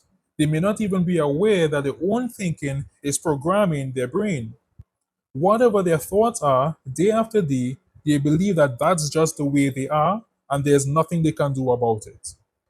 Anyone can change their self talk. Sometime after I discovered that we can change our programming by changing our self talk, and enough people had used the principles to see it working in their own lives, I began training other people to teach the concept of self talk on a broader scale. In a short time, many thousands of people were practicing changing their self talk. What we learned is that anyone who wants to get better can change their self talk. I've known young children who learned a whole new, healthier, more positive language to help them excel in the life in front of them. I met people in their 80s who, for the first time in their lives, learned to feel good about themselves. I met people of all ages and from all walks of life, and it was always the same. No matter what people's circumstances happened to be or where they were in their lives, many people could learn to change their self talk and get it right. Affirmations are not the same as practicing positive self talk. I also like affirmations, but they're not the same as the self talk we're discussing here. People often confuse affirmations with positive self talk, but to the brain, the two are very different. Repeating affirmations is inspiring in the moment, but the results are temporary. Reading or speaking affirmations even a few times doesn't provide the repetition necessary to actually wire the positive messages into the brain. Affirmations typically deal with a limited number of messages, often spiritual in nature, while self talk is broader and covers all the essential areas of personal growth and daily experience. The result is that the effects of using affirmations are temporary and limited in scope, while practicing self talk teaches you an entire new language of success and wires it permanently into your brain. Number 8. Positive self talk doesn't ignore problems, it deals with them and fixes them. The right self talk is positive, but it is also practical. It may be optimistic, but it's also realistic. Because positive self talk presents its messages in the positive, some people think that means it ignores problems or pretends things are better than they are. But with good self talk, that's not the case. The right self talk creates a picture of how you would most like to become or what you would most like to have happened and presents that picture to your brain in the present tense, saying, "This is my goal. This is how I would like to be. This is what I choose to create." Positive self talk presents the brain with a completed picture of the accomplished task so that the brain knows exactly what it's supposed to do. Good self talk never ignores the challenges or the problems of life. It actively deals with them in the way that searches for the best alternatives and takes positive action on creating the right solutions. Number 9. The key to changing your program is repetition. There's a scientific reason that the key to success in virtually any endeavor is repetition. The reason has to do with the brain's neuroplasticity and how the brain is designed to be wired. That is, it is repetition that causes new information to be physically wired into the brain. Any message the brain receives only once or infrequently, the brain will record it temporarily, but only temporarily. However, when that same message or information is repeated often enough, the brain thinks it must be important and begins to wire it in permanently. That's how our old programs got wired into our brains in the first place, through repetition. Repetition is how we learn a new skill, or learn how to play a musical instrument, or how to get good at sports, or how we learn a new language. And as we've seen in the brain, learning positive self talk is learning a new language, a tool you can use. Many people change their self talk by listening to audio programs of specifically worded self talk, just as they would do to learn a new language. I wrote and produced the first professional self talk audio programs in 1981, over 40 years ago. The results of people listening to those programs to change their self talk proved to be so beneficial that I predicted that one day people all over the world would be listening to self talk. Now, over 4 decades later, that prediction has turned out to be true, with many thousands of people every day listening to self talk in almost every country around the world. The Self Talk Institute, the worldwide training organization I founded to teach self talk, now offers a special app that allows you to listen to recorded sessions of positive self talk on many different self talk subjects while you're at home, in the car, working out, etc. Download the app at www.selftalkplus.com. Number 10. Why self talk is so important to you now. When you want to have meaning and purpose in your life, it's essential that you get your self talk right so that it will work for you instead of against you. Most people go through their entire lives never knowing that they could have achieved so much more of the potential they were born with. But their own programs and their own negative self talk stopped them or held them back. To bring more meaning and purpose into your life, start working on your self talk now. As you can see, the self talk that is wiring your brain right now and will continue to wire your brain every day going forward will play a profound role in how you think, and what you do next. I encourage you to start working on your self talk now. Take it seriously and set a goal to get it right. If you do, there's no telling what you can accomplish. The right self talk will play an important role in helping you on your path, not only to having meaning and finding purpose, but in everything in your life that's important to you. Chapter 14. Meaning, Purpose, and Self Esteem. The meaning of self esteem got somewhat off track in the past few years when people began to advance the inaccurate notion that self esteem means self love or caring about yourself. But self esteem means much more than that. The real meaning of self esteem is self estimation or self evaluation. Your self esteem is your complete composite picture of who you are. It is your overall estimation of who you believe yourself to be. With that broader and more accurate definition of self esteem, it's easy to see that your self esteem is directly connected to the meaning and purpose in your life. Your self esteem will tell you what to expect. If your self esteem tells you that you have no real worth or that what you do really doesn't count, then that same self esteem will have you believe that your purpose has no real worth and it also doesn't count. And if your purpose doesn't count, why bother? Or if you feel that what you want isn't important enough to warrant it being a worthwhile purpose in your life, then you'll never be able to make finding your purpose important enough to do anything about it.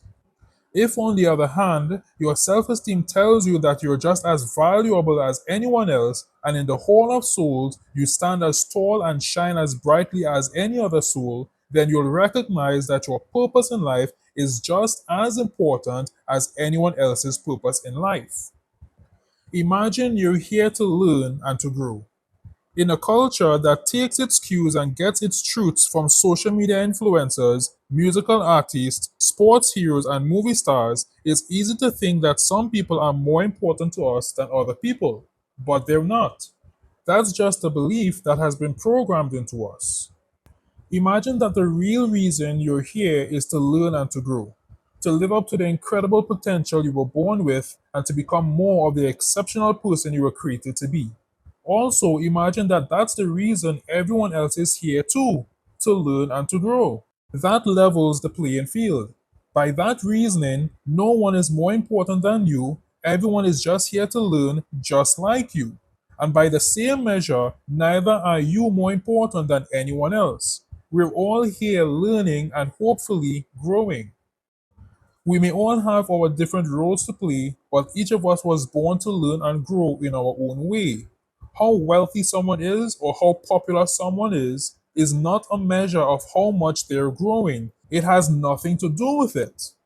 What this says is that when you're working on your purpose, instead of comparing yourself to someone else, compare yourself only to you and no one else. You can get helpful ideas for creating change by observing how other people are doing it, but your only measurement should be your comparison with who you've been and what you've done up to now and how much you've grown. What if you'd like your self esteem to be better than it is now? To help your chances of aligning with a truly worthwhile purpose, you can improve how you feel about what you think about you.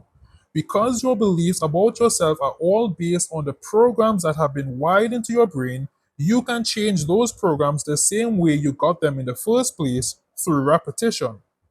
To do that, start with your self talk. The next time you hear yourself saying something that tells you you're not good enough or anything that says you're less than you'd like to be, stop. Make an adjustment. Turn your self talk around and just say the opposite.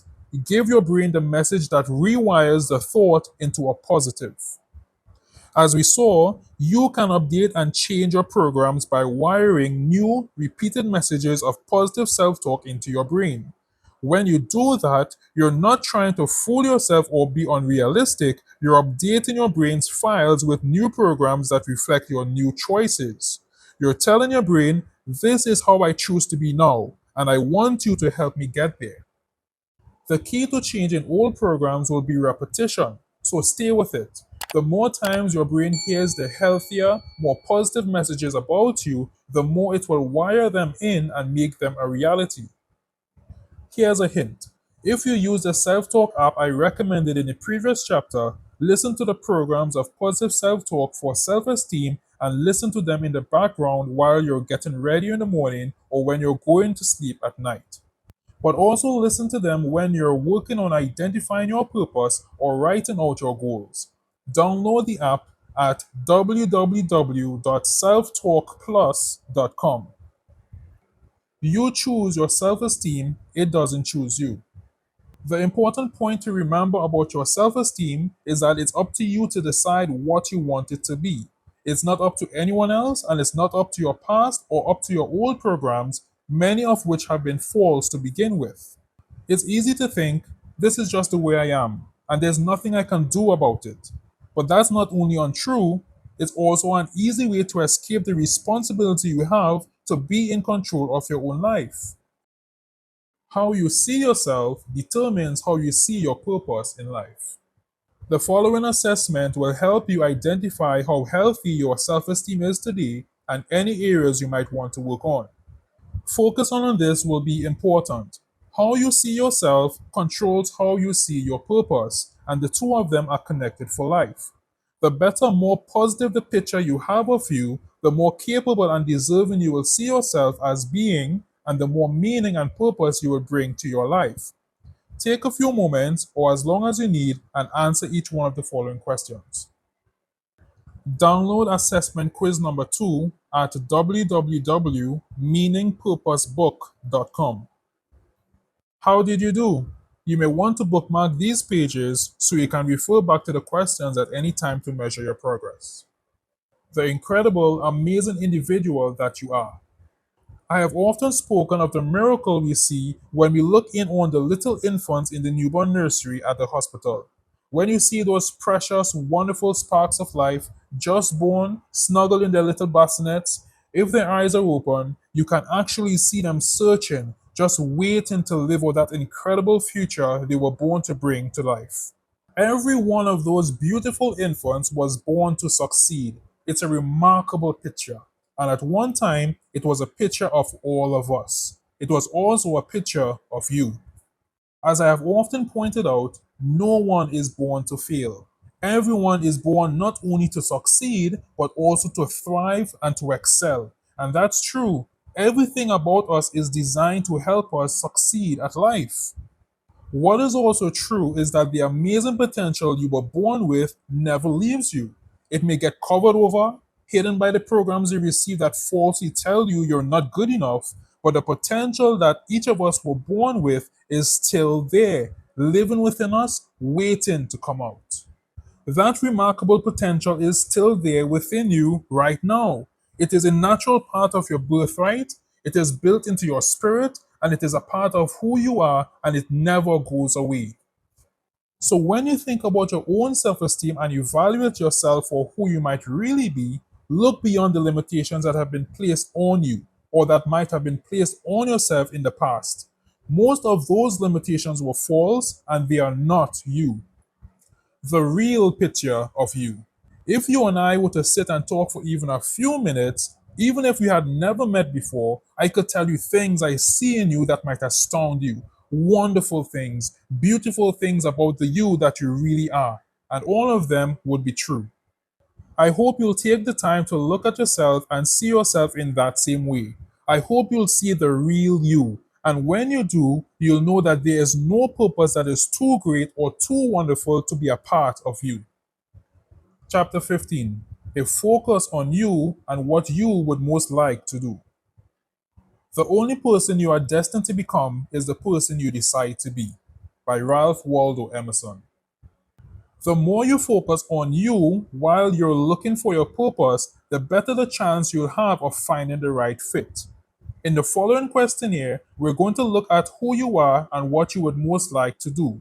Once again, you can answer the questions by stating your answers clearly to yourself in your mind, or even better, write out your answers on paper. Download the quiz at www.meaningpurposebook.com. Watch for the questions that look too easy. As you answer each of the questions, give yourself the time to think what they really mean. Some of the questions appear to be so simple that you could breeze right past them without a thought, but those can be the deepest questions of all. Take your time with them as though your future depended on your answer. It just might. If you printed out the quiz and wrote down your answers, keep them where you can reread them as you move forward on your journey. They will be an excellent assessment and reminder of what is important to you. If it feels like some of your answers to that assessment could be a game changer, you're right, they could be. Even the greatest of things start with one small thought or one small choice. Chapter 16. Your Personal Plan. The journey of 1,000 miles begins with one step. By Lao Tzu. In previous chapters, you've had the opportunity to think about some of the purposes you might like to focus on. Now, we're going to write a personal plan that asks you to be specific and identify 3 purposes you'd like to take action on now.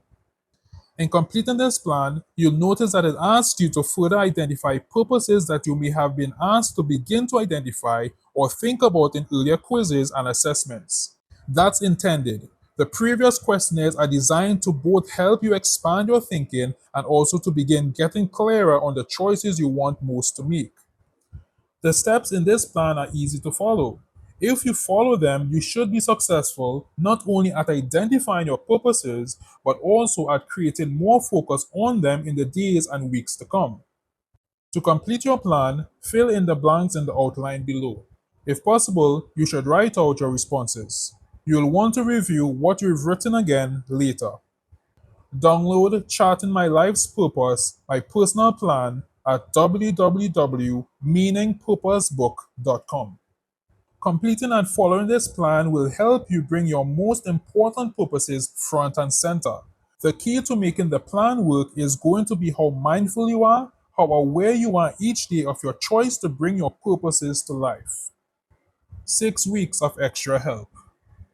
In the next days and weeks, one thing that will help you stay mindful, encourage you to move forward, and keep you motivated will be to have a guided weekly course of action to follow, like having a personal coach work with you to keep you on track. To help you do that, I recommend a very helpful self coaching program called 6 Weeks to Success that I created for individuals to use at home. When you use this program, it's a lot like having your own personal life coach who works with you every week to help you set goals and track your progress. Download the home coaching program at www.meaningpurposebook.com. Now, let's look at what making purpose important in your life will do for you. A checklist of how you'll know when it's working and a reliable way to track your progress. Chapter 17. Your Progress Report. We're almost there. We're now approaching the end of this short but I hope helpful journey together. The final step in this life purpose roadmap will tell you what you can expect and also give you an easy to use tool for monitoring your progress.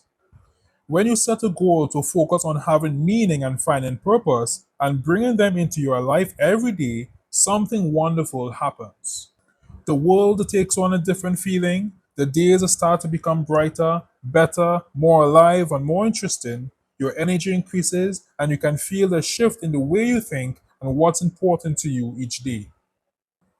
If you've been reading this book over the space of a few days or more, You may have already had the opportunity to begin experiencing some subtle shifts in your thinking or in the goals you're setting.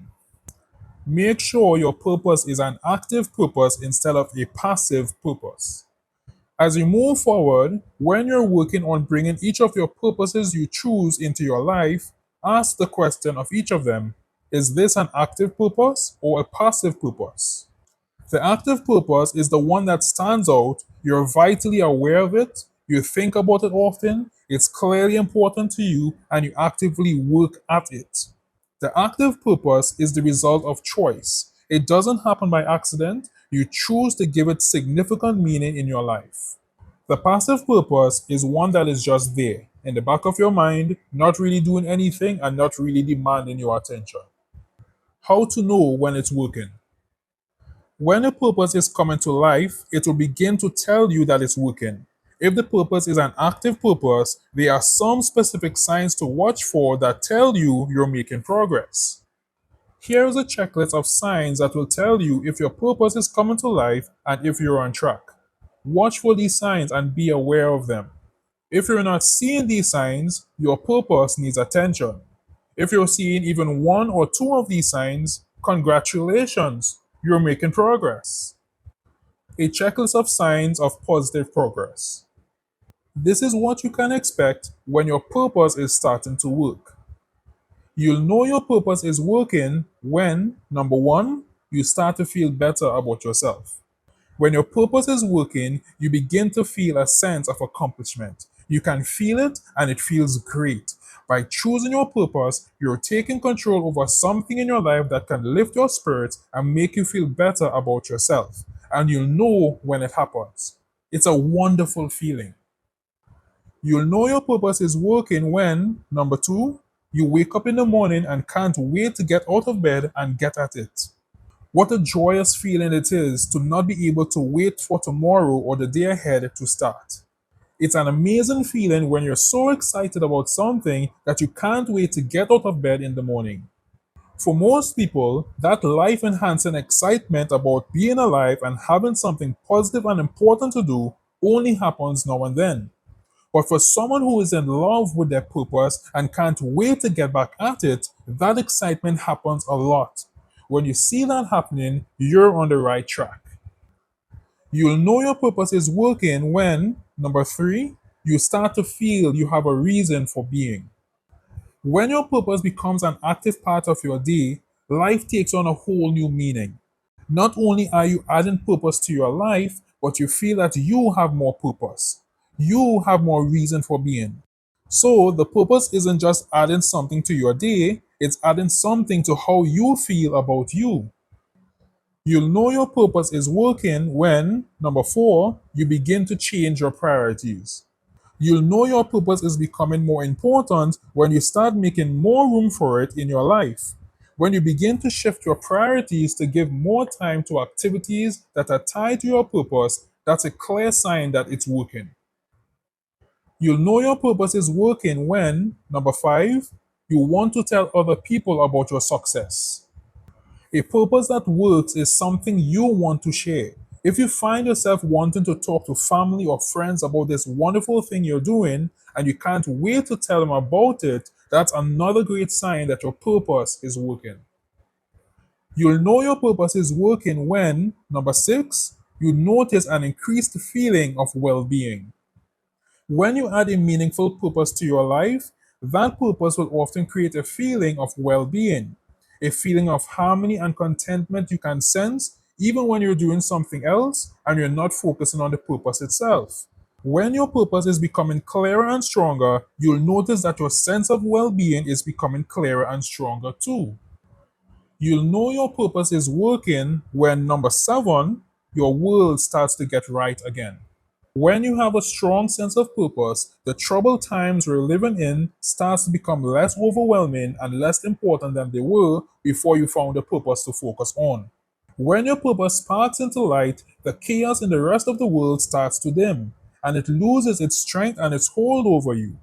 The disorder and confusion and upside downness that's running rampant everywhere else is no longer the center of your attention. You now have more positive, more worthwhile things to focus on. A sure sign that you have a strong purpose and it's working is when your world starts to make sense again, no matter what's happening in the world around you. Achieving just that one thing can make finding your purpose worth all the effort you put into it. You'll know your purpose is working when, number 8, you have a feeling of peace as you fall to sleep at night. There are times when you lay your head on the pillow at night, the lights are out and you're ready to fall asleep, and a quiet, beautiful calm of contentment spreads over you. Life is good and it's working and you can feel it. That's one of the signs you can look forward to when your new purpose is beginning to come to life. That rewarding sense of peace and calm can't be bought, but it can be won. Purpose does that, and it's one of the sure signs that it's working. You'll know your purpose is working when, number 9, you start to realize you can do this. Hearing yourself say, "Whoa, I can do this," is where creativity takes flight and opportunity dances. That's when you realize that your choice to seek a purpose and find it has set the stage for even greater things to come. A jubilant, "I've got this," says it all. You'll know your purpose is working when, number 10, you start to add other purposes to the list. You'll know your newfound purpose is working when you start to think about other purposes you might want to add to your list. That tells you you're making good choices, you're doing it right, it's working, and you're ready to do more of the same. That's a sign of a life that's on the right track. When you start thinking about what other purposes you might want to work on, give yourself a gold star. You're doing it. Review where you are now and then review this progress report again in 30 days. Read through the following progress assessment and answer each of the questions, then put a reminder in your calendar to read it again 30 days from now. Or you may want to review the progress report even before then. It's another great tool to help you stay motivated and keep you on target. Download your personal progress report at www.meaningpurposebook.com. A toolkit for your future. With this progress report, along with the support information, assessment quizzes, and personal plan from the previous chapters, you have in your hands a toolkit that will benefit you anytime you use it. If you choose to use any or all of the parts of this toolkit, and if you apply what you discover in the process, who knows what you may be able to create. Chapter 18. What should you do now? The best way to predict the future is to create it, by Peter Drucker. What is the best way to get started applying the ideas we've explored in these pages? Here are 10 things you can do now. Use any or all of these suggestions. The key is to do something now while your interest is high and you begin to set your strategy for each day going forward. Number 1, start by making the choice to go for it. Make the choice to bring more meaning and purpose into your life. When you say, "I choose to do this," you're making a positive commitment and taking responsibility for your own future. That's a perfect way to get started with meaning and purpose. Your choice to do this will be the most important next step you take.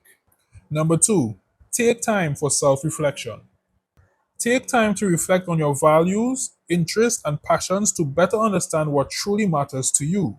You can do this by spending time with yourself in your own private space or even just taking quiet walks to contemplate your thoughts. Think about what has influenced you most up to now, especially the roles that meaning and purpose have played in your life and how you might like to change or improve this going forward. Number 3, print out the support tools. The support tools we've used throughout this book are designed to help you with the steps you're taking now. I recommend that you download and print out the assessment quizzes, the sample list of purposes, the goal setting form, your personal plan, and your progress report. Put them in a binder or notebook where you can use them and refer to them frequently. Every time you use any of the support tools, even just reading something over again or reviewing it, you'll be adding clarity, focus, and energy to these important first steps on your journey. Download the support tools at www.meaningpurposebook.com.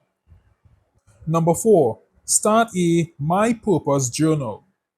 Writing in a journal is like having a best friend or a counselor with you, helping you make sense of things, helping you know what you think, and giving you guidance on what to do next. Keeping a My Purpose journal will help you focus on choosing the right purposes, but it will also help you to stay focused and keep a record of your progress as you start putting those purposes into practice. Number five, write out your goals. Writing out your goals will help you focus on your purposes as well as anything else you want to accomplish.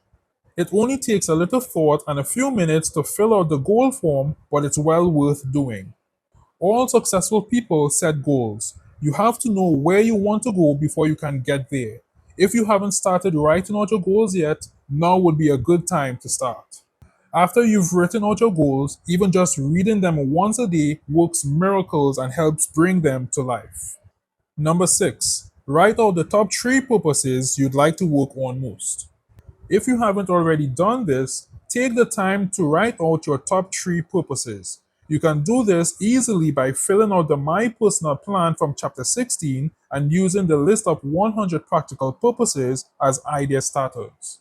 When you write out the three purposes you choose, put yourself into the mental space that says, I'm doing this. I'm taking responsibility for my own future, and I'm taking the time to identify the purposes that could be important to me.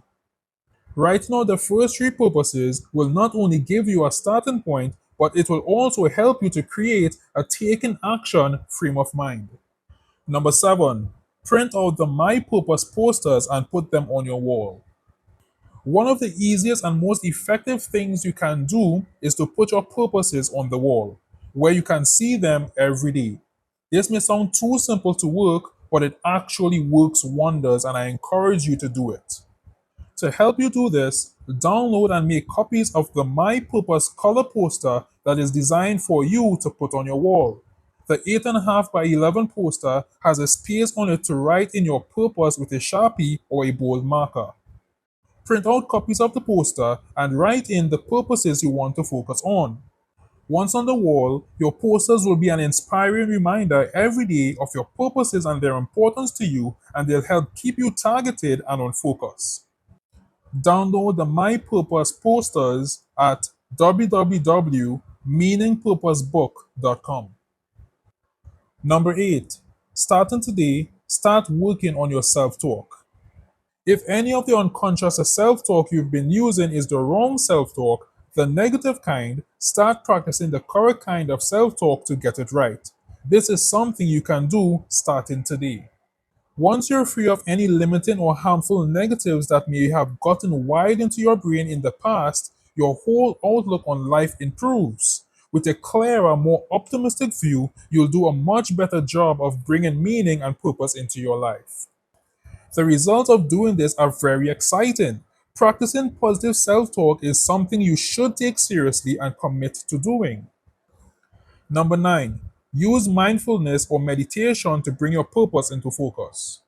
Using mindfulness or meditation will help you center, get rid of distractions, bring yourself into a place of peace, gather your energies, and shine the light of focus directly onto the purposes you want to pursue. If you're a seasoned meditator, this will come easily to you. If you're new to meditation and mindfulness, this is something you may want to try that will definitely help you focus on meaning and purpose and help you bring them into your life. It will also quiet a restless soul and give you more peace of mind. Number 10, practice your purpose. As soon as you have a purpose clearly in mind, start consciously practicing that purpose. It will change the way you think and it will make every day go better. To show how you do this, as an example, let's say that purpose you've chosen is to help people feel better about themselves. That's a good spiritual uplifting purpose that many people pursue. To practice this purpose, you could start your day with a short conversation with yourself that would sound something like this. My purpose is to help people feel better about themselves. Today, I'm going to do that. Today, I'm going to make everyone I meet feel better. And then follow up on your promise. Practice your purpose. Throughout your day, you will look for every opportunity to make people feel better about themselves. I think you'll be happily surprised at how well that day will go. That, of course, is just an example, and you probably have a different purpose. But the same idea will work with almost any actual purpose you choose. Doing just that one thing, starting your day with the decision to practice your purpose and then consciously practicing your purpose throughout the day, will literally bring your purpose to life. Try that tomorrow and watch what happens. Those 10 suggestions should get you started.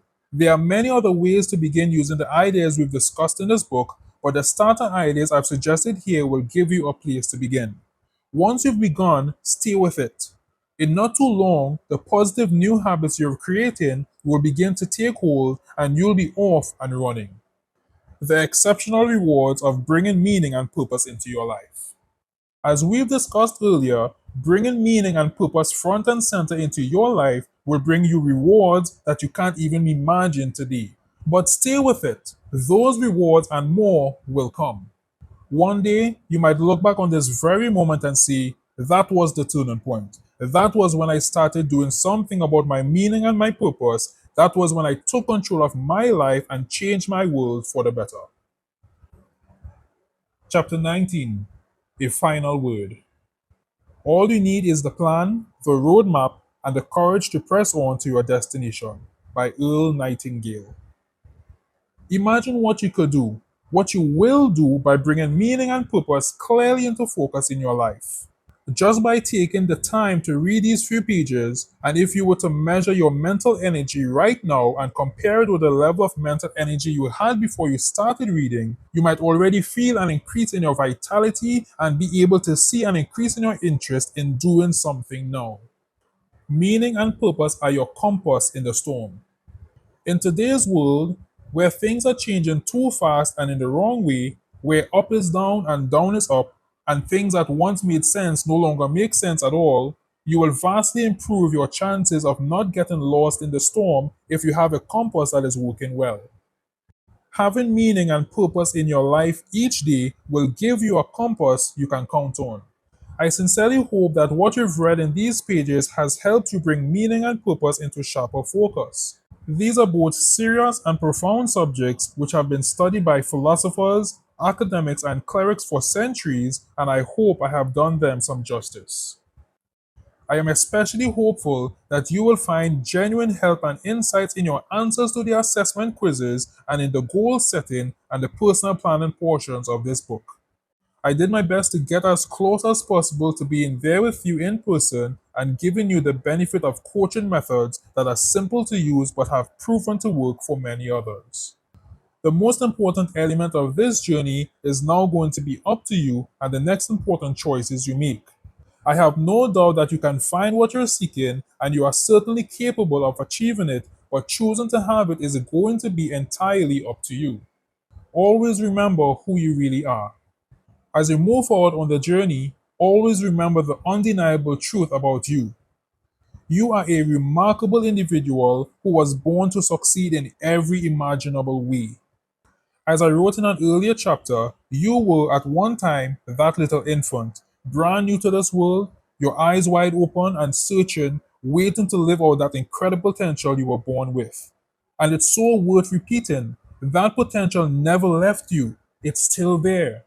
It is the choices you're making now, like the choices to seriously look for meaning and purpose and then take action to find them, that will bring that promise and potential to life. And you can be sure that if you stay with your quest, you will succeed. Sometimes the most rewarding quests are resolved with the simplest of actions. I suspect that if you and I were to talk for more than a few minutes every week or so, your progress would be almost assured. That would be because I would ask you good questions like those I asked in this book, and in answering the questions, you will be hearing your own assessment of how you were doing. It wouldn't be that I was there, it would be that the mere fact of you staying mindful and answering the questions would be enough for you to keep the flame of pursuit burning brightly, and you would stay mindful of your goal. And like the mountain climber who refused to give up, you would reach your goal. You would reach the summit of your mountain. I hope that you will keep that conversation going with yourself. You deserve the best. You really are incredible, and right now is a great time to prove it.